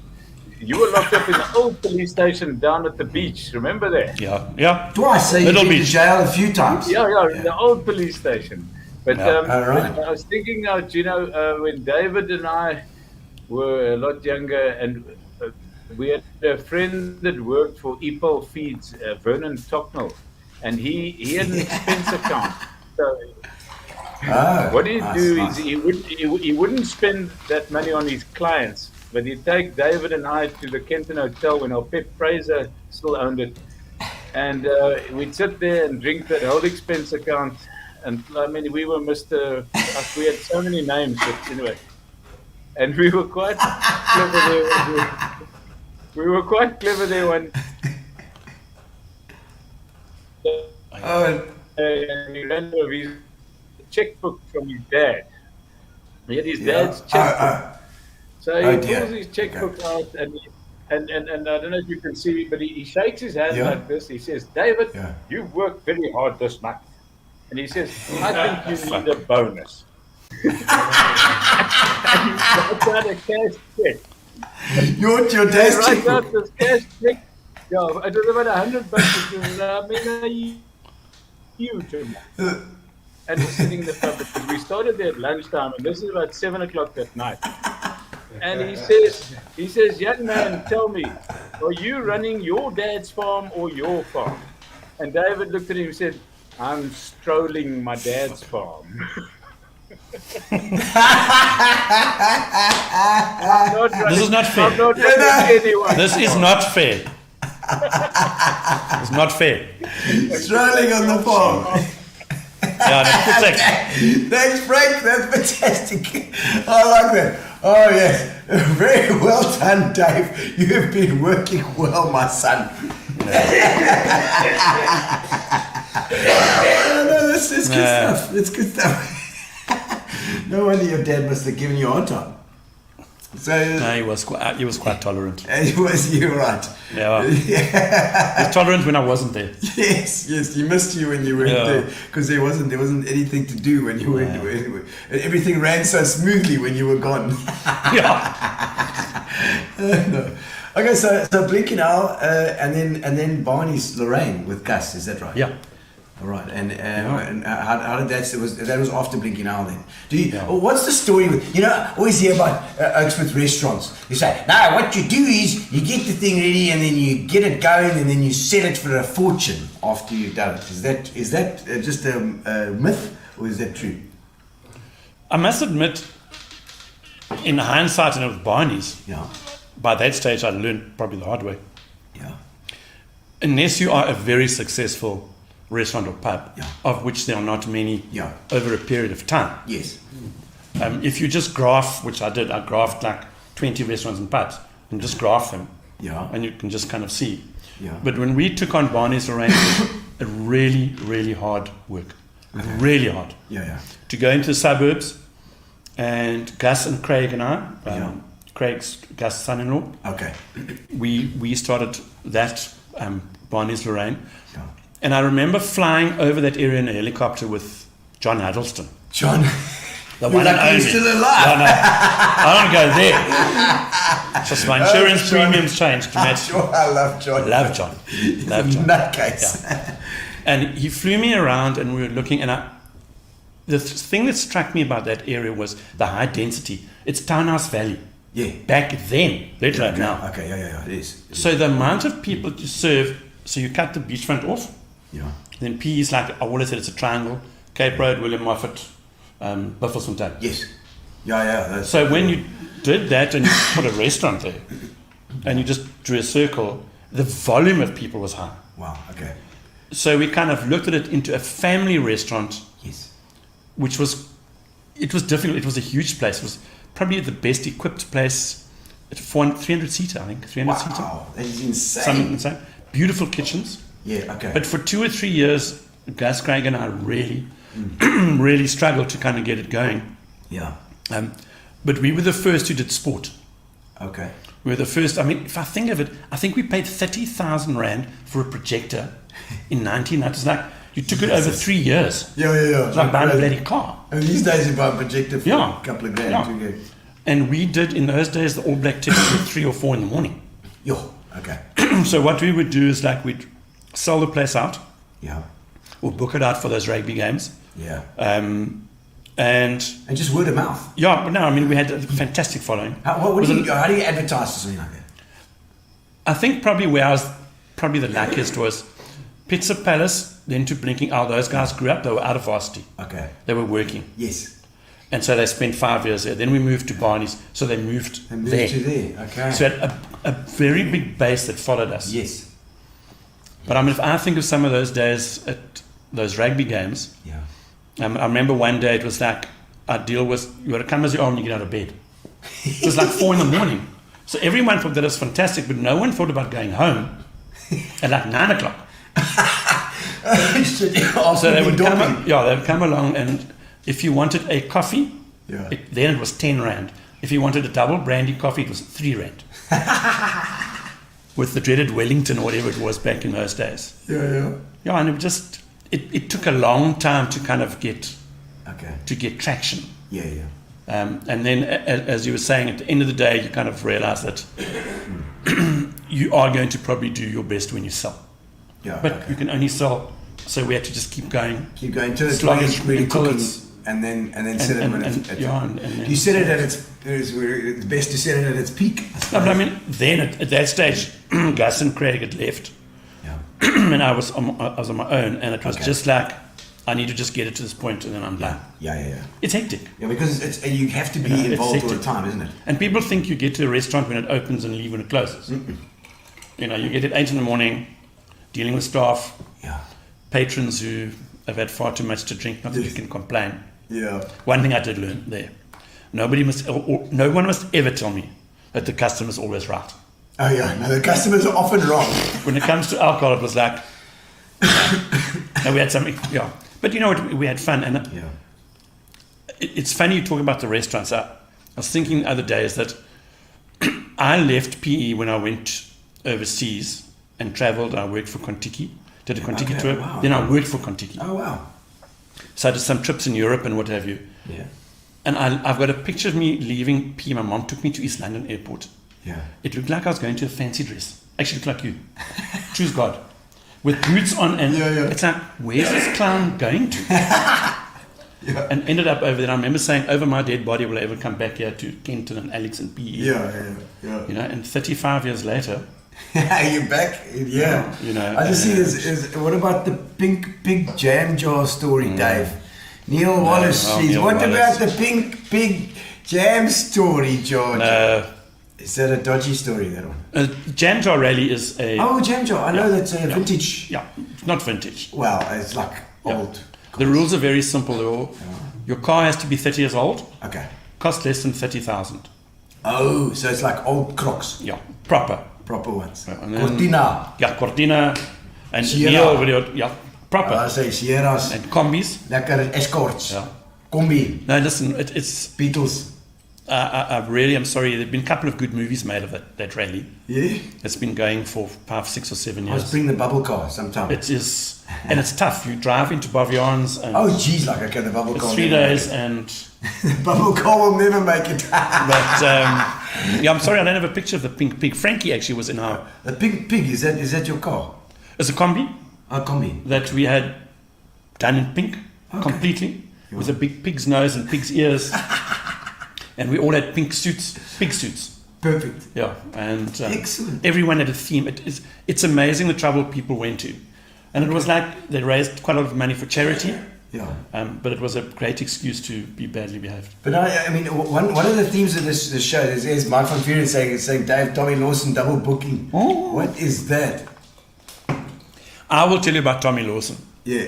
And I'm sure many people know him. To me, he was one of PE's best musicians when it came to as a restaurant owner or pub. When Tommy Lawson was in full flight, you struggled to know the difference. Yeah. He was a superb muso. Yeah. And I think Fires once said to me, I don't think it was Fires, you need to go to Durban and look after Tommy. He's playing with Joe Parker at a huge event in Durban. Okay. And you're the only guy who can look after him. Oh, because to keep him off the door. Tommy Lawson. I'm in thick. I can deal with this guy. I've done it for years.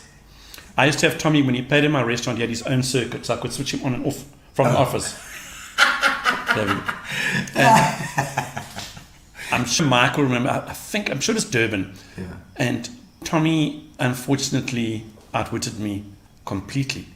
He had an Indian waiter, and I think Tommy was playing before Joe, and I think while he was playing, he was sort of moving backwards, and then just disappeared.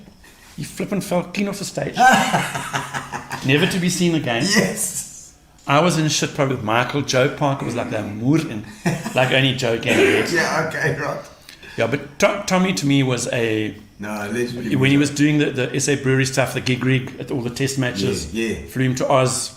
Amazing. Yeah, Tommy, and unfortunately from the Pizza Palace days, that kind of stuff stopped. Then we had Tommy Yeah. here, and then Glenn Webster took over Glenn. from Tom. And I mean, Glenn was a legend. Of course, we had Glenn on the show. A little Yeah, while ago, I mean, and he thanked Tommy because he said Yeah. he took a lot of his gigs with Tommy. But yes, I tell you what, Tommy was our maintenance. Glenn was a bloody pleasure. Yeah. Tommy was supposed to play my wedding and he double booked. Oh, right. It's a Is double it booking. a double booking No, there. as He well. wasn't superstitious about booking and stuff. Yeah. Actually, I'll tell you a He really wasn't funny superstitious about booking his double book. Anyway, I'll tell you a funny story. Tommy used to play at the Anchor, Oh, right. Okay. and I wanted him to play at Barney's Lorraine. With And Phil I Conning. went at Margie and Oh. the names, lovely people. Okay. So I said to Tommy, come and play at Barney's Lorraine. He said, well, I'd love to, but I can't. I've got a bar tab. And they won't let me go. And I said, well, okay, well, how much is the bar tab? Thinking it's like a couple $100. Yeah. It's like 3,800. Yes! So I'm like, you are shitting me. So I work it out in my head. Yeah. How much a night? Yeah. He's drinking far more than playing. Yeah. And he's like way ahead of the game. And I went to him and I said, okay, I'm going to pay it. Okay. You come and play here. Pay the bill. Yeah. And this is the deal. Yeah. You will play these hours. Yeah. And it was so funny. He tried to like yank my chain, but I gave him a clock card like the staff. At the stage, he had to clock in and play and clock out. That's a classic. I mean, we laughed about it for years, but he was a magnificent Yeah. restaurant kind of pub guy. Yeah. I mean, Really. everybody loved Tommy. Shame my poor wife, she was in travel. Yeah. And Tommy has to be the biggest lost cop I've ever. And that's actually being polite. Yeah. A fucking idiot. Put it mildly. Yeah. He would phone my wife at 2 a.m. and say, I've missed my plane. I need to be in East London. I'm in Joburg. And she'd like, Tommy, why are you phoning me on a pilot? It's like, you know. And my wife would like dash around and flip and phone and get Trish Difford and organise it. He was Trish. a goddamn nightmare. It's funny you mentioned Trish because I want to get Trish on the show you as must. well. I've got to get Trish on That the is show. PE legend. I know Trish well because I was working at Pop Shop during my student days at Strand And Music Jet. House. Yeah. And Jet was right next door. That's where I met my wife. Oh, really? She worked for Trish. Who's your wife? She was Jenny McLeod then. Jenny McLeod. Okay. She worked at the little office down the road from me. It was Trish. Yes. And Jen. And Melanie. Melanie. And Yeah. I know them. And Just William. Yes, William. Just William Enterprises. That's it. That's it. Yeah. It was Ian that was there as well, a brother, I think. Yeah. And also interesting little Westbourne Road is another Absolutely. little spot there, Yeah. as well as Parliament Street was so big at that time as well. We were just talking about Parliament Street where it was Pizza Palace, it was El Cid across the road where Grace from Fat Cats said she met you as well. absolutely. I believe you started Fat Cats with her. Yeah, absolutely. We started Fat Cats at the Blinking Owl. Really? Yeah. Because she worked there as well. Was she the chef there? Yeah, she ran my whole story there. That's amazing. The legend. It's Gracie's amazing. a legend. 'Cause and then she also worked at El Cid. Yes. She said. Back in She the used to day. come across and say, how's it? Yeah. Is that where you got to know her at the El Cid there? No, when she came to Blinking Owl. Oh, Blinking Owl. Okay. Yeah, she's a wonderful person. Yeah, Truly a absolutely. wonderful person. No, she's lovely. A She's legend. been sponsoring our food, and we have it normally a little bit before and a little bit after, but it's amazing food with Fat Cats. And whenever I've done gigs as well, I've always done it's about the person too. Yeah. Grace is a lovely person, and she always takes care of the little guys, like the band. If the band's there, the band always gets their food last. You know what I mean? And then Grace is always there with the food just before, like, hey guys, I know you need to go on in about half an hour. Here's your food now. Eat now. You know, Yeah, because you're not going to get a chance later or whatever. You know, Amazing. she always thinks about that. You know, which is cool. Mike Profferman, Travel trade weekends with the great parties. Jeez. What's travel trade? Talking about Trish Difford, Yeah, is that also? those travel trade, they actually were quite legendary. Every year they would have a travel trade party in Durban or Joburg, which is all travel agents would go there. Okay. So from your province you'd go and your little goodie you'd represent them, and they would play soccer and volleyball and take over like the whole of the Maharani Hotel. You'd have like 800 rabid travel agents. Oh, really? Led by the one and only Trish Trish. in South Africa. And the jet girls, funny, I met my wife then, and those girls would finish work at 6, travel in their uniforms, and walk straight to Pizza Palace, come and help serve, and go home at 3 o'clock, and in the morning be back at work at 8. Classic. It was unreal. But that travel trade, there were some very, very... I'll tell one about Trish. Yeah.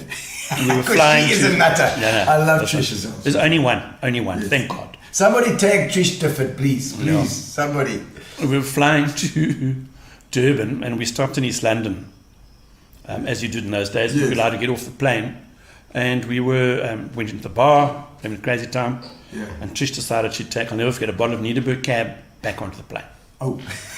And as we walked out, the security guard said, Sorry. "Stop. Yeah, sorry for you. Yeah, I can't do it. You must put it away." And she thought put it away meant drink it. Oh. As Trish Bob, one shot. She walloped it and she handed him the empty and she said, "I put it away." And we were walking out to the plane, and one of the girls, either Leanne or Kim, was hat had blown off and blown down the runway, and she like chased after it. Yeah. And we're getting onto the plane, and the pilot saying, "Ladies and gentlemen, we're being held up by an unforeseen circumstance," whatever it was. There's someone chasing their bloody hat down the runway. You're having a laugh as well, Keith Marie, of course, from Spur. Yeah, Saying, absolutely. what is the history right on guard there? Legendary fellow trader, respect, cheers, Dave, he says. Keith, absolutely. Keith's a legend. Yeah. Spur legend.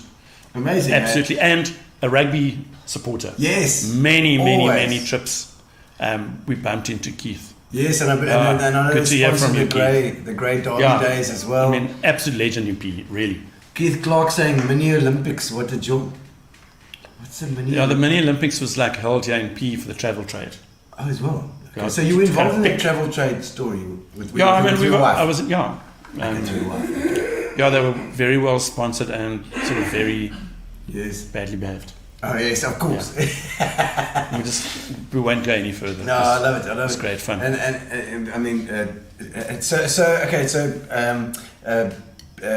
Barney's Lorraine, and that was that your then it was out of the restaurant trade. That was the third and final, right? Pub trust, yeah.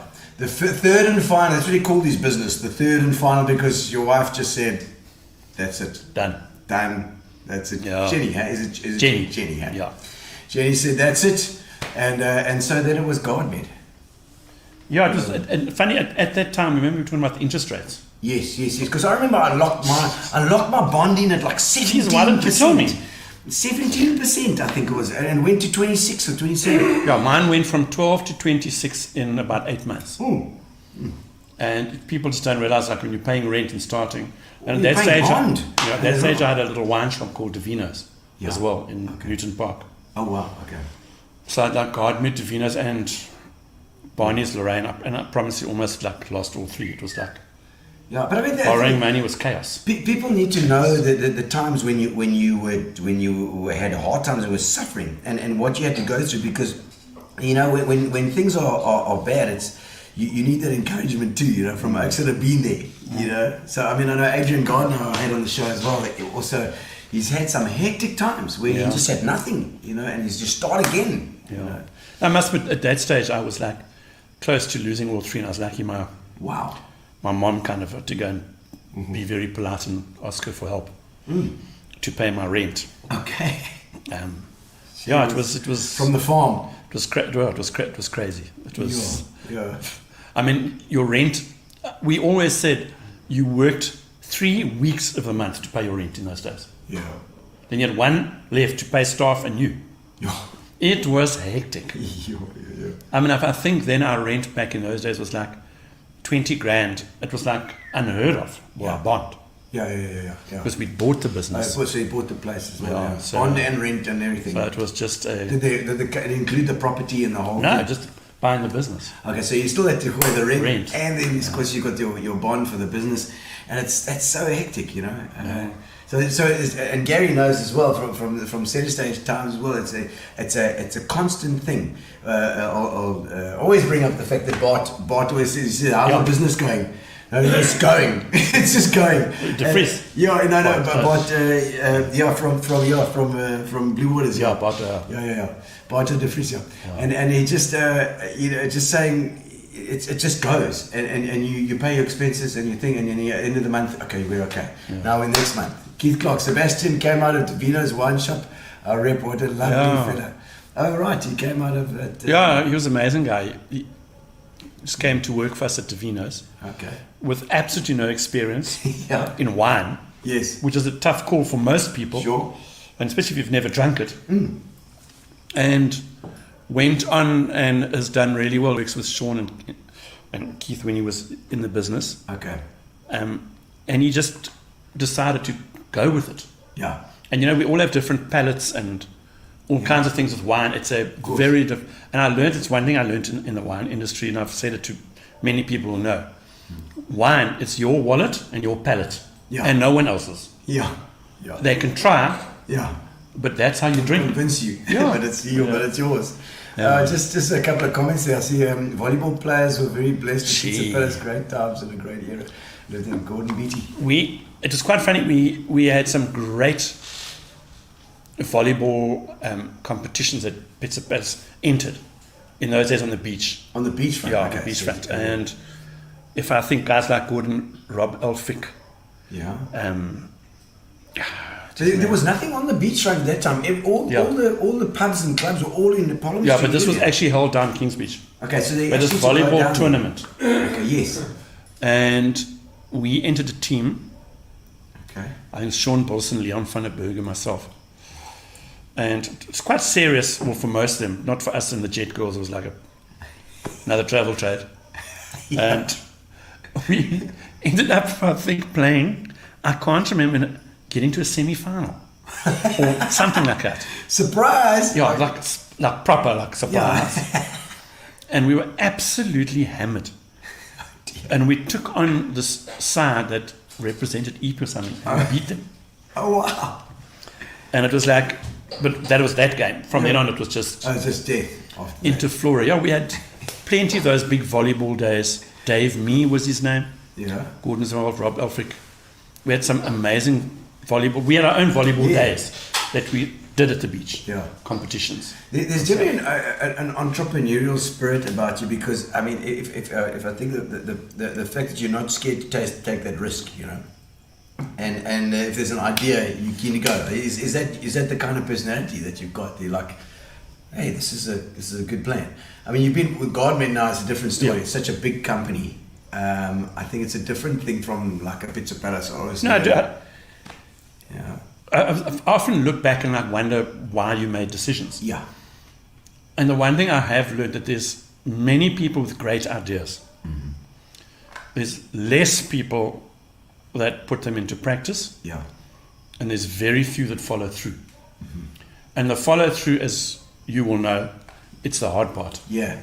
The rest is quite easy. So, as you were saying, can you get through that sickle Yeah. when the interest rate's at 27? Yo. Can you frustrate and hold on when Yeah. you're paying West Bank 200,000 rand a month and Yeah. this has happened or whatever? Yeah. But you generally can.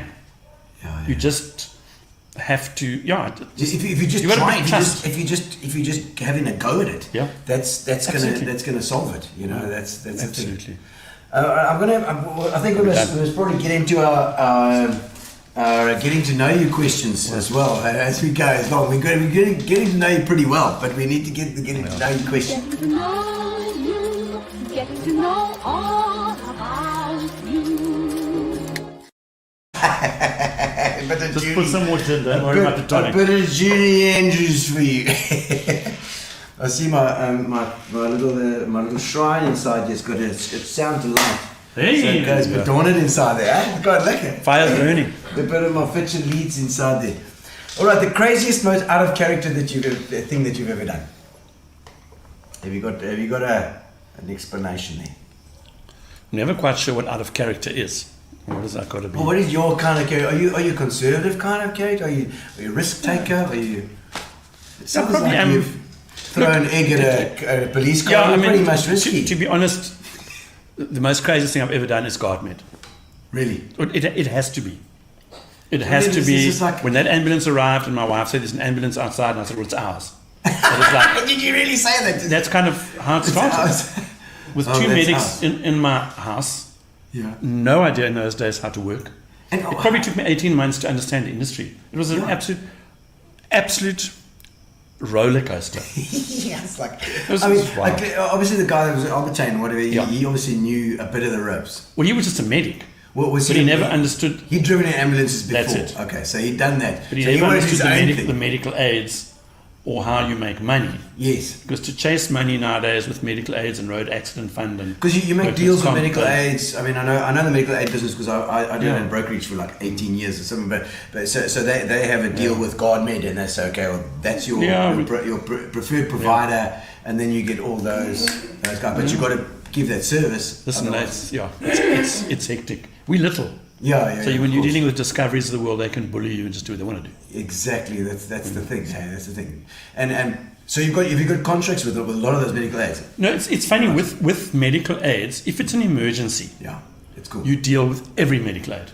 Yeah. The only time you're more contracted is if you're doing inter-hospital transfers where you've got to get pre-authorization. Okay. Yes. The pre-auths is always the thing. The dreaded. So, but I mean, we do a lot of private work.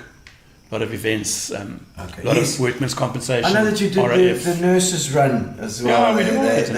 They've got the nurses run that I'm always involved with, and Gardmed is always around helping them. We do that. The Ironman is, to me, the most amazing event we've ever done.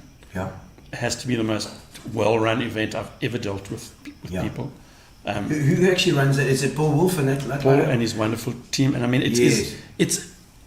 it's a hectic event, and I actually wish people would make a film on what goes into those events. Yeah. You know, we start 6 or 8 months before.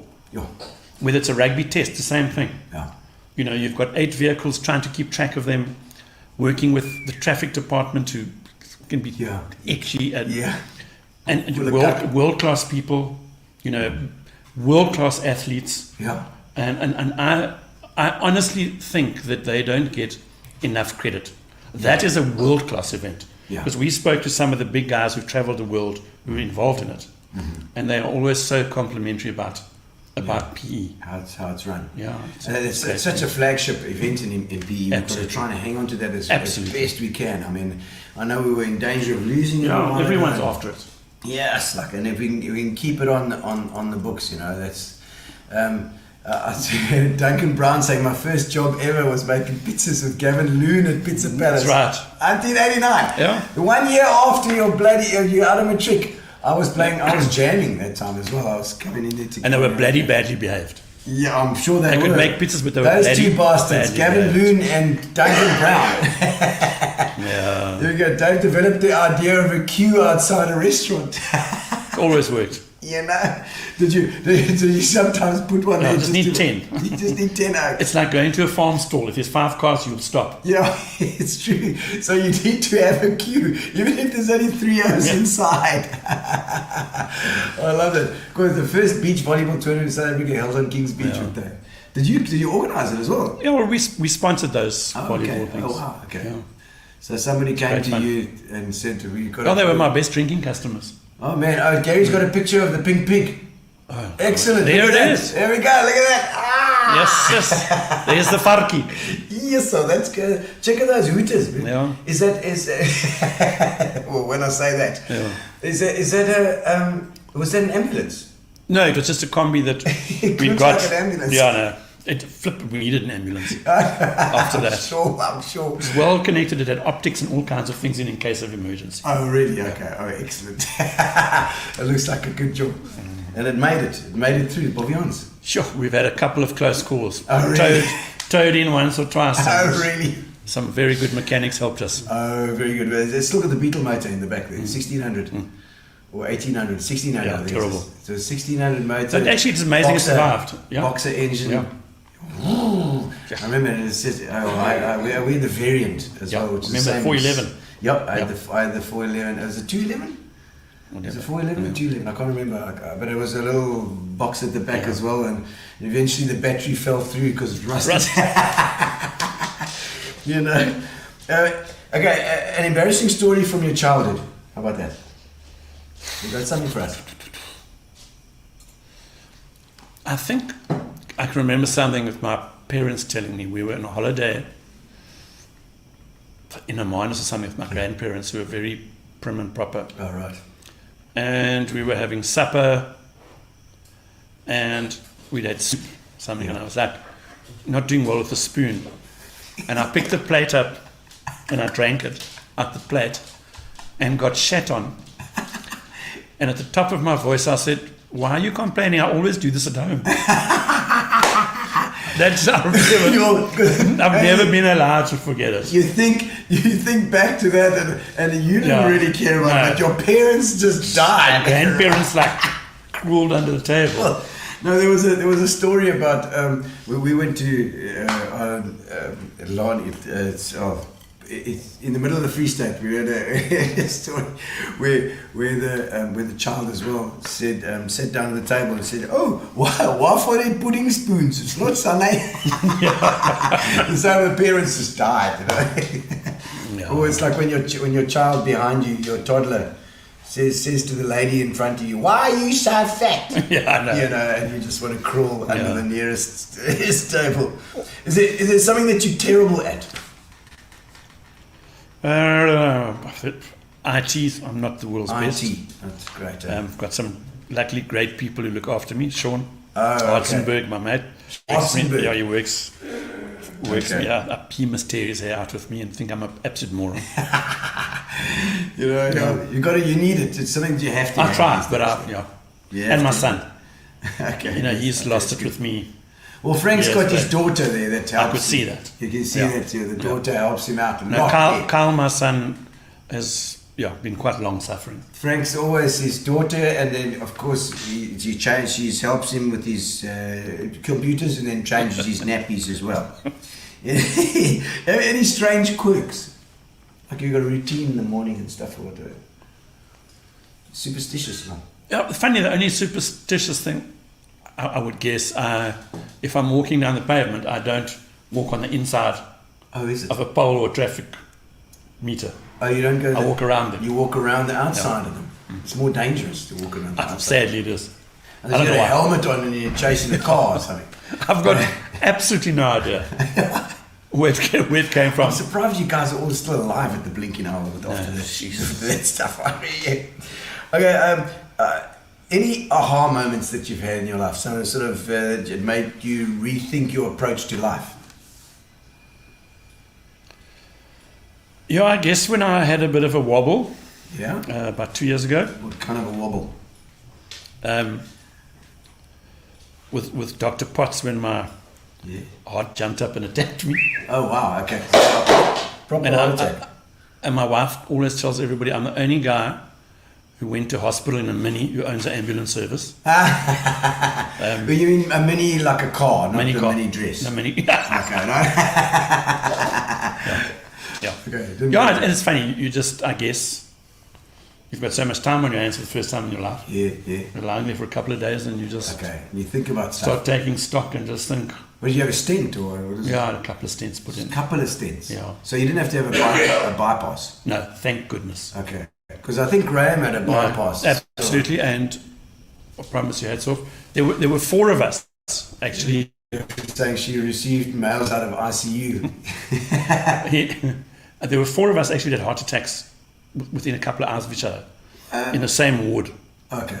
And two had bypasses, and two of us were lucky to get away with stents. Stents is probably a better idea if you can. Yeah, it's a completely different. Yeah. Stick it in with a... No, it's amazing. You can lie there and you watch him. Oh, really? So on the screen. Alive. You can feel it. Yeah, it's the weirdest thing ever. Really? You know that little things inside you looking around. And then it's like, keep still. We go there, and then we go there. Yeah. You put the stent in and then you Yeah. they put it out, and then it opens amazing. that thing. Yeah. And I've heard that you can actually feel yourself go, Yeah, it's feel the heart, the blood come again. Blood come. it's quite active because they actually just blow it like a little bubble Yeah. before they push it in. That's Okay. the only time it's like sore, Already, okay. when they just expands and then they Wow. Okay. plonk it in, and I was very lucky. You feel better after that. Were you feeling sick and then you felt better? It was you do. I mean, you don't realize that you live with it for so long. Yes. You don't realize it's getting worse and worse and worse. Okay, yes, of course. Tired and this and that, and Yeah. Sure, because I mean, I'm 51 now, so I'm thinking like, I'm waiting for all the sugar and the stuff to start to clog my arteries. yeah. That's a good one. The biggest challenge facing you right now? This one. I mean, obviously COVID, I suppose, is one of them, but if there's anything... Yeah, I would think right now it's, well, obviously COVID, Yeah. and also your age. Yeah. Where are you in your life? Yes. Because now yes. for the first time you're starting to think, there's things. What's your age at the moment, please? 62. 62 now, Yeah. okay. Things that you'd like to do. Yes. Um, What's important, I suppose. yeah, and those things change. It's quite dramatic. Yeah. I've kept quite a lot of notes that I've written through my life. Okay. And I remember when I was diary. like 18, driving Lucerne trucks, and this guy next to my dad's mate said, "Where do you want to be when you're 40? Yeah. I remember telling him I want to be retired at 40, like a hole in my head. And I remember all those things, Yeah. and you've gone back, and I suppose the important things change. Yeah. And I think probably this age in your life, they actually change quite dramatically. Yes. What is important and what isn't. Yeah. And I, the one thing I really want to say tonight, I remember saying, I'll never come and live in the Eastern Cape. And I've been in PE for 35 years, whatever it is. Yes. This town has been so good to me. Really, it has been, I've been truly blessed Yeah. with the most incredible people who've worked for me, friends and what have you. Yeah. And I think PE can do that. It's small enough to be that. Yes. Um, It's like that. East London's a farming town. PE is also small Yeah, enough to it's have just- those connections. It's so easy to live here. Yeah. Yeah. I believe, I totally believe there's so much potential in PE. Like, Gqeberha's got this, it's got this whole vibe. People are friendly. Everybody knows each other. We know the area. We know the lay of the land. It's like, I don't know what it is, whether it's a history or whether it's just the people that we're lucky enough to have these kind of people that have be more caring about each other. I don't know what it is. It intrigued me. I remember a mate of mine came from Cape Town, was a big businessman in Cape Town or whatever, and came to PE and spent a couple of days here. And when he left at the airport, and he said, I just want to tell you something with you guys. I don't understand it, or I don't know how to explain it. He said, when you introduce me to your mate, it's automatically mine. Yeah. And that's how it is. And he Yeah. said, I bumped into a guy in the shop who introduced me to, and he's automatically your mate. That's true. And it's not like sort of are you or aren't you. Yeah. That's just how it is. Oh yeah, because he's Dave's mate. Oh yeah, And he's Dave's mate. that's Yeah, good enough. also my mate. It's the same Yeah. thing. Yeah. It's got to be like this. It's not clicky. No. It's not clicky at all. You cannot say that PE is clicky. No. Barbara Manor, there's another one, is connected to everybody. Because I could hear her say that. I love my Absolutely. voice. You're right. You are Barbara. You're another one who knows just about everybody in this bloody town. It's unbelievable. In fact, Barbara's the one that's arranged the last two interviews. In fact, Barbara's, yes, she has been the one that's been encouraged us to get the last two guys on here, yeah, for sure, and with both Fires Barbara. and yourself, and she's it's totally the case, and I think there's not only that, but it's the beaches, the fact that there's still space to grow. PE's been over-engineered with the freeways. It's a 10-minute town. I just love it. In fact, we've thought of a plan for our podcast. We're going to do a podcast of all these things, and we're going to call it a 10-minute podcast. So that if you're riding somewhere in PE, you can listen to the podcast and you'll be finished by the time you'll get. It's going to be a 10-minute podcast. All right, couple more questions. What's your favorite music? The stuff that you listen to all the time. I'm probably like a rocker, the 70s, late 70s. Uriah Heep, Deep Purple, Black Sabbath. I like it. The first album that you ever bought, though? you're going to laugh. Oh, yeah, Please. it's always the case. Huh? Please, There we go. There's Patrick's come on finally. How's it, Patrick? Nice to see you. Now, Pat. Pat, you're looking exceedingly fantastic. well. Thank you. Yeah. Well, we haven't seen you yet. You probably look like a wreck by now, Patrick.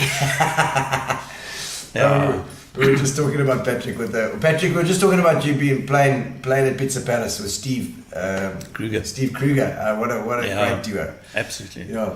Yeah, you actually won't believe it. Yeah. We had like a thing at school where you paid 50 cents. Yes. And you got into like a thing that you got records for. You all paid it, like a bit of a pyramid scheme type Okay. thing. Yellow Brick Road, Elton John. Oh wow. Goodbye, Yellow Brick Road. Then Slade Comes Alive. Slade Alive. Yeah, that was like No, the red album. yeah, and then obviously the Uriah Heep. You biscuit. Slade That's Comes one of Alive. my favorite albums. Yeah. Slade Alive. Yeah. Isn't it? With Not Hear Me the Calling, hey? Hear Me Calling starts out with Hear Me Calling. Yeah. You've got Slade Alive is the most classic Slade album. It's live. It's recorded live. And now you got YouTube. You can actually go and look up the stuff. Yeah. And it was recorded at the BBC. Those guys were insane. They just understood that you had to entertain as well as play well. Yeah. So they played really nicely. Noddy Holder was just Yeah. phenomenal. I mean, that voice was just unique. Unbelievable. Yeah. And they started with 10 years after a song called Hear Me Calling. Yeah. What? 10 years after what? Yeah. And it's funny, we had a music room at school. Yeah. And all it was like a Kenwood Yeah. turntable and some speakers and 10 bean bags. Yeah. And I think you paid also R1 a term. Yeah. And then they put all the money, and the first big one I can remember was Smoke on the Water. Oh, yeah. Deep Purple. Yeah.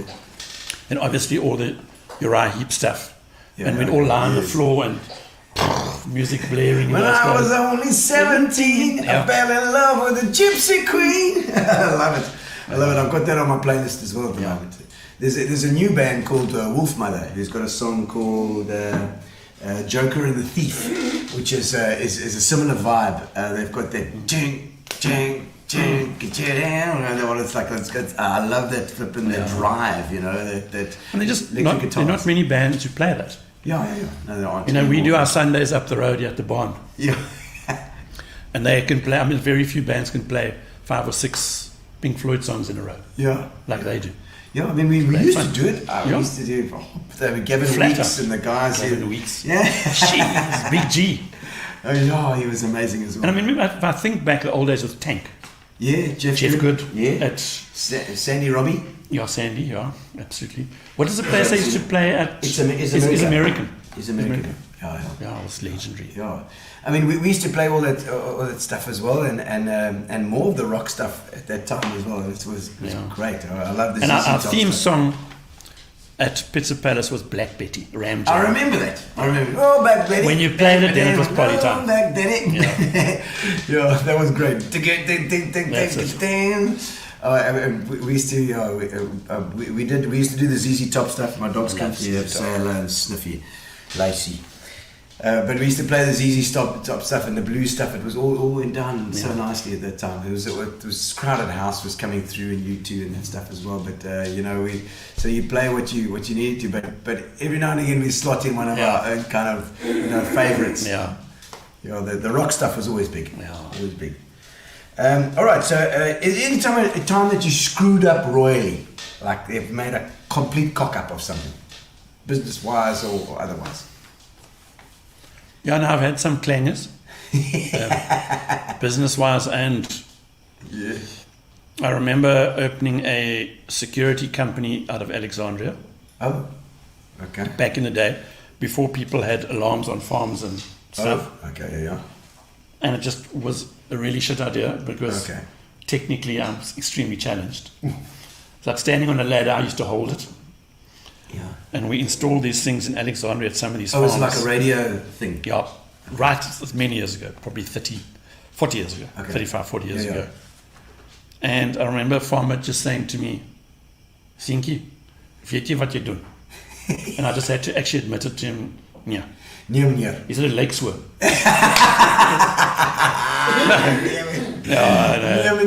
Oh, there's a question from Wendy. Who used to organise all the live bands on a Sunday night at the Green Bushes Hotel back in the 70s?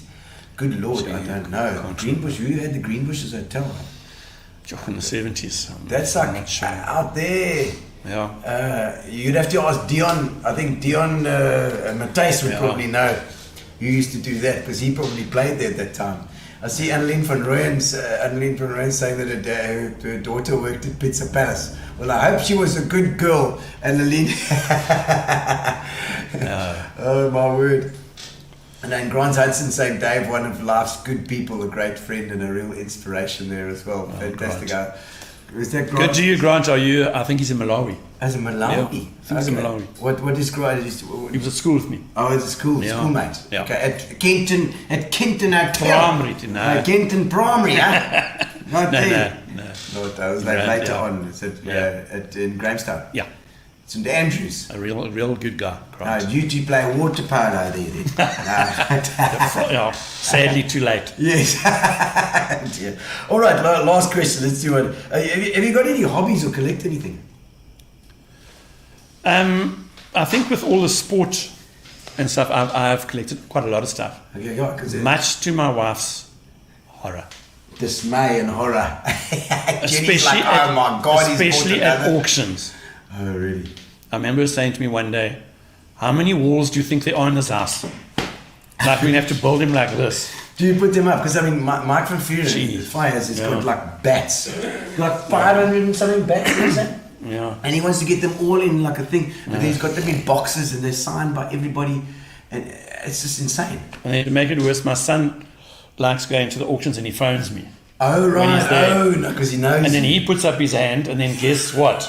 You're on the phone. Like, okay, 6,000 rand. Yeah, and I get a phone call on the Monday. Please can I have your address. Like, for what? I do have some really nice sports stuff.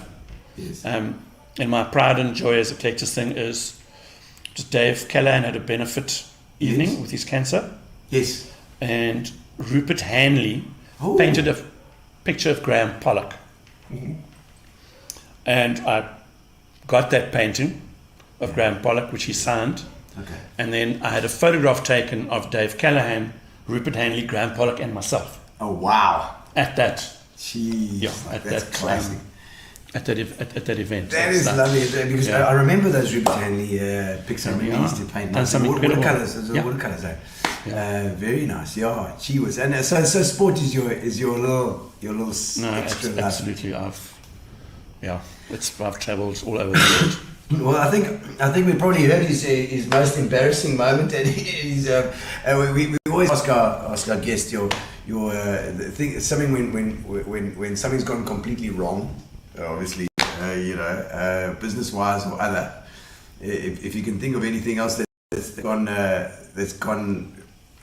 our musician friends are always like a speaker stack falls on them, or a lightning tree falls down, or an event goes wrong, Yeah, probably. I mean, pizza ovens exploding. Whoa! In a restaurant. Really? In a busy restaurant. That's made of brick?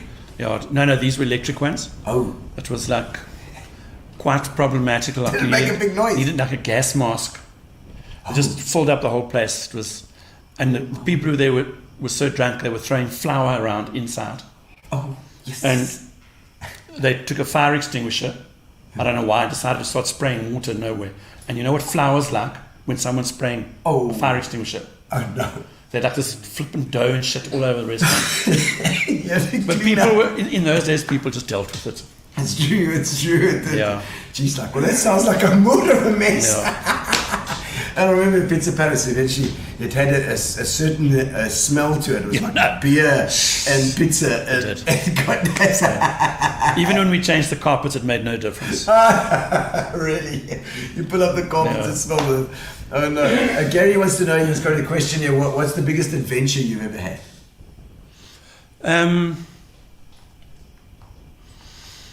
I have to be honest, taking that rugby team to America.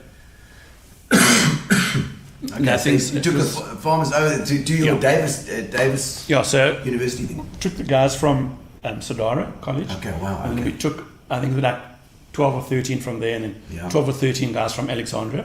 Mm-hmm. Our farming mates like Frankie. Proper flipping Albany farmers.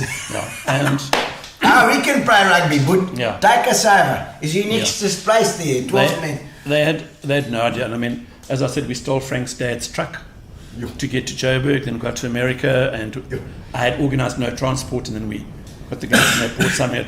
The one thing that I will never, ever forget on that trip, Yeah. we were driving near Flagstaff, I think in Arizona. Oh, Flagstaff, not like Transkei Flagstaff. No, Flagstaff. Flagstaff at Arizona. And there was a guy called Ati McDonald from the Zuni Valley. Yeah. I don't think he'd left the Zuni. Nanaga was probably about his limit in those days, maybe the army. And he had a girlfriend in Alexandria. Okay. And he was madly in love, and he went to phone her from a tiki box In America. in America, and it's dimes. Oh my word. Okay. So when you phone from America, you phone the exchange. Yes. The exchange phones Cape Town. Yes. Cape Town phones Alexandria. That was the way it was. Alexandria, kling, the party line. Party line. Yeah. Hello, And what else eventually, is it? he doesn't explain to him, they're going to ask you. Yeah. So eventually gets all the way through. Yeah. And gets through, and his fiancée, I think, or girlfriend was Devon. Hello, Liffy, and blah, blah, blah. Conk, the man is finished. Like 1 or 2 words. And I'll never forget how he got his head around it. He came back and he said, Jere Davy, is fucking ver van die huis af. Is how he put all the coins to how far he was from home. Was it nog ver van die huis af, man, Davey? Darian Keaton said, don't forget about the hanger days we started. Yeah, I know. The hanger days were amazing. What is that?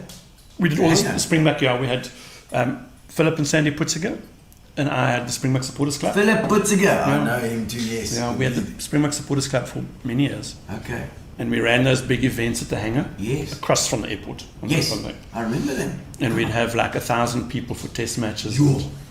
They were actually amazing, to be honest. Out of very few events I've been to could capture that vibe. You Well, walk there's through a your little proudest door, moment. I think it's probably a little door like this, yeah. and when you walked into it, Yeah. there were 1,000 people in there. Just, you know, when, like they brom inside a stadium. Yeah. Tommy and those guys played, and Yeah. we had some absolute crackers there. Yeah. And then we'd take groups to overseas as well with the supporters club. Yeah, and we Okay. We So had it was a- actually a full-on club, and then you yeah, it wasn't so much a club, but we ran it as a business to have fun. Okay. Because the money we made, Yeah. we would then use and go and travel and take Jump into overseas for the to travel. and go and watch rugby all over the Okay. place. Okay. Yeah, those were like, we had 5 or 6 of them, and the first one I'll never forget, it was at where the helicopters were in the Air Force side, Yeah. and in the roof they had that clear whatever it's called, sheeting. Yes, sheeting. Yes. So we had to cover it because of the light and the cameras. I mean, the TVs were terrible Okay. for the big screen. All right. Yes. And every time a bloody plane took off, the wind from the plane would mur all the plastic off, and the guys were actually lying on it to hold it down during the test. Yeah, all the oaks on top, like, yeah, the roof, yeah. Hey, oh, fast one. Yes, like, holy moly, what you have to do to get these things going. No, but Dave Gardner, thank you so much. Gaza saying, Dave, truly honourable gentleman, P. Listen, who's Gaza? He looks like a very old photograph there, Gaza. Gary, it's obviously a Gary from somewhere. Grant Oh, is Hudson. that the one and only? Is it Grant Hudson saying, how's it there for the long way by the sea? Is it the long way? The long way. The long way. Is that part of the... That's capital Malawi. Oh, okay, so there it is, yeah. The long way by the sea. And then Jackie Pofferman saying, how's it there as well? Yeah, okay. I see legendary spit prize on this farm at Kenton Bushies in the 80s. Yeah. Jeez, like, there's another one he did. No, it was the New Year's ones we used to do. There's New Year's ones. Okay. Well, there's more. That is the one. check, yeah. There's the one, yeah, exactly. Fantastic to have you on the show. Yeah. Thank you so much for joining us. We've been through the history here. I know. It's been fantastic fun. And we've got the competition that we're going to do now as well. We're going to everybody that's online, and I think we just got to choose a winner. It doesn't matter if it's 90 days or whatever. We just got to choose a winner from the guys that are in there. I think there's about 40 of the oaks left here. Let's have a look and see who's there. There we go. To win the Fitch and Leeds, obviously it's a whole case of Fitch and Leeds that they win, and we can send it to anywhere. Devlin, Lexi Devlin in Ireland. Lex Devlin in Ireland. We might be able to get it to you, Lex. I'm going to see if we can do that. I'm going to see because Gary the Brain tells me that they are selling Fitch and Leeds all over the world. So Wendy Thompson gets hold of the guys, and then we'll send it off. But Lex Devlin, well done. You have won it. Yeah. And thank you very much. I'm going to switch on the speakers so we can get some of the music going as well. And it's been fantastic. We've had a good week this week. We're doing fires, lots of stories. And thank you to Frank Pereira for coming on as well to do a couple of stories.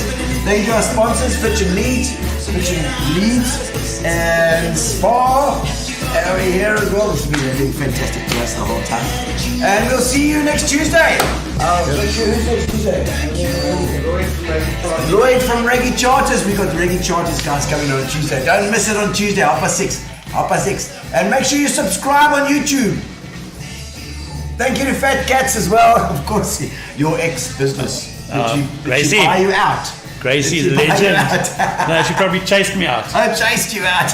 Get out of the kitchen. Oh, it's been bad. Thanks, guys. Cheers. Relax, sit down. Coming out of PE town. One drink, find a shot. Never mind your liver, get to Gino's spot. Gino's spot. Get to Gino's spot. Gino's spot. Have a laugh, have a giggle, and exercise your middle. Have a Gino shot. Gino's shot. Get to Gino's spot. Gino's spot. Get to Gino's spot. Gino's spot. Have a laugh, have a giggle, and exercise your middle. Get to Gino's spot.